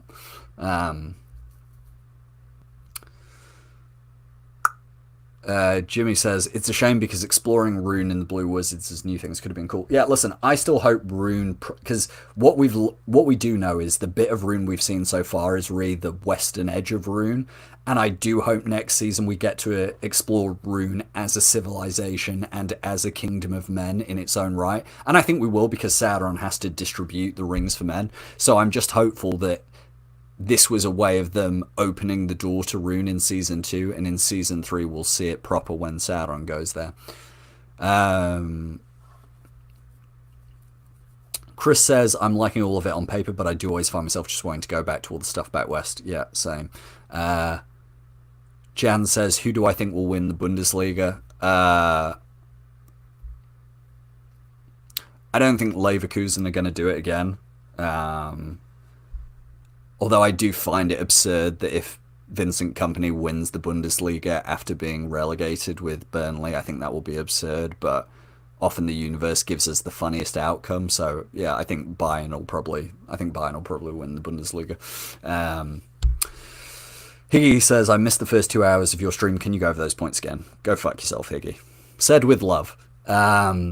Lavender says, all I'll say about the Harfoot stores is it'll be a long payoff, and unfortunately the journey to that isn't landing for a lot of people. Yeah. Jessica says, it hasn't connected yet, but I feel like once it does, I feel like we will appreciate it more in retrospect. I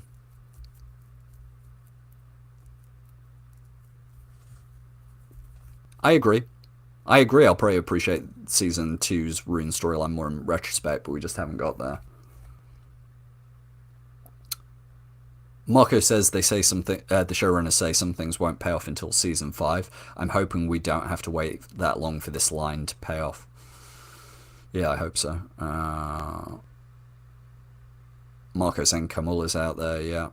Robert agrees that Sauron will go to Rune, and that's where the arcs will finally converge. Yeah, I think Rune deserves to have a fully fledged out civilization. I don't want it to be a bunch of people worship, the Dark Wizard and his acolytes in Kai Skaer. So stupid. Yeah, Rune cannot be a desert.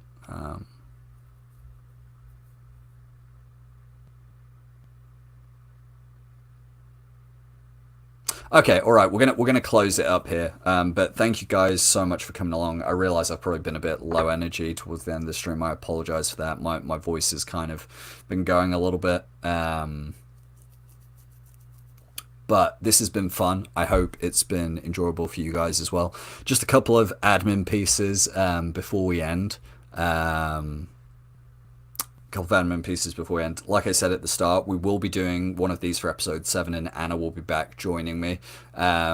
So for those of you who prefer it when Anna's here, which includes myself, obviously, we'll be doing that. But it won't be next Wednesday because I'm going to be busy Wednesday and technically Thursday as well. But I will be watching the finale on Thursday. But anyway, none of your business. But I'll be busy. Or none your business, I should say. So it will most likely either be this Sunday or Monday. So keep an eye on the Twitter feed, or please, if you haven't already, subscribe to the YouTube channel so that you just get notified when it goes live. And because we're actually quite close to 500 subscribers somehow. Don't know how that happened.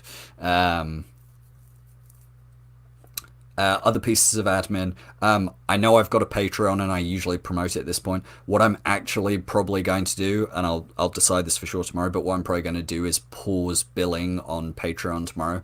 I don't feel like I've been giving my Patreon supporters enough value for their support over this first month. I haven't delivered my first bonus episode yet. I've been late on delivering the audio versions of these live streams to the podcast. So what I'm probably going to do when I finish this stream is I'm going to pause the billing on Patreon, which means any of you who are Patreon supporters, you won't be rebilled as you would be immediately, and I'm going to keep that paused until I can actually deliver bonus content, because I don't think you guys should be financially supporting me if I'm not delivering on my end of the bargain. But for any Patreon supporters, I'll post about that on the page. But yeah, just so you know, you'll at least be getting a couple of weeks free access to the Patreon, maybe more, depending on how long it takes me to get the bonus episodes up. And yeah, that's all the admin, guys. Listen, thank you to every single one of you who came out to the stream. You know how much, and I hope you know how much I really love and appreciate you guys for coming along to these. I don't know. I don't know what I'd do without you guys. You make my week every time I come on here, and I'm always shocked when I say, "Am I live?" and about a dozen of you say I'm live. And say hello, and it's like having a warm blanket being wrapped around me. So thank you so much for coming to these every week. It's a real pleasure to do these, and even though my voice is going, yeah, I love these so much. I'm very excited for episode 7 tomorrow morning. Can't wait to see how the battle for Eregion plays out, and yeah, I can't wait. And like I said, Anna and I will be back for the episode 7 breakdown and discussion either this weekend on Sunday night or Monday night. And oh yeah, and if you missed any of this live stream, the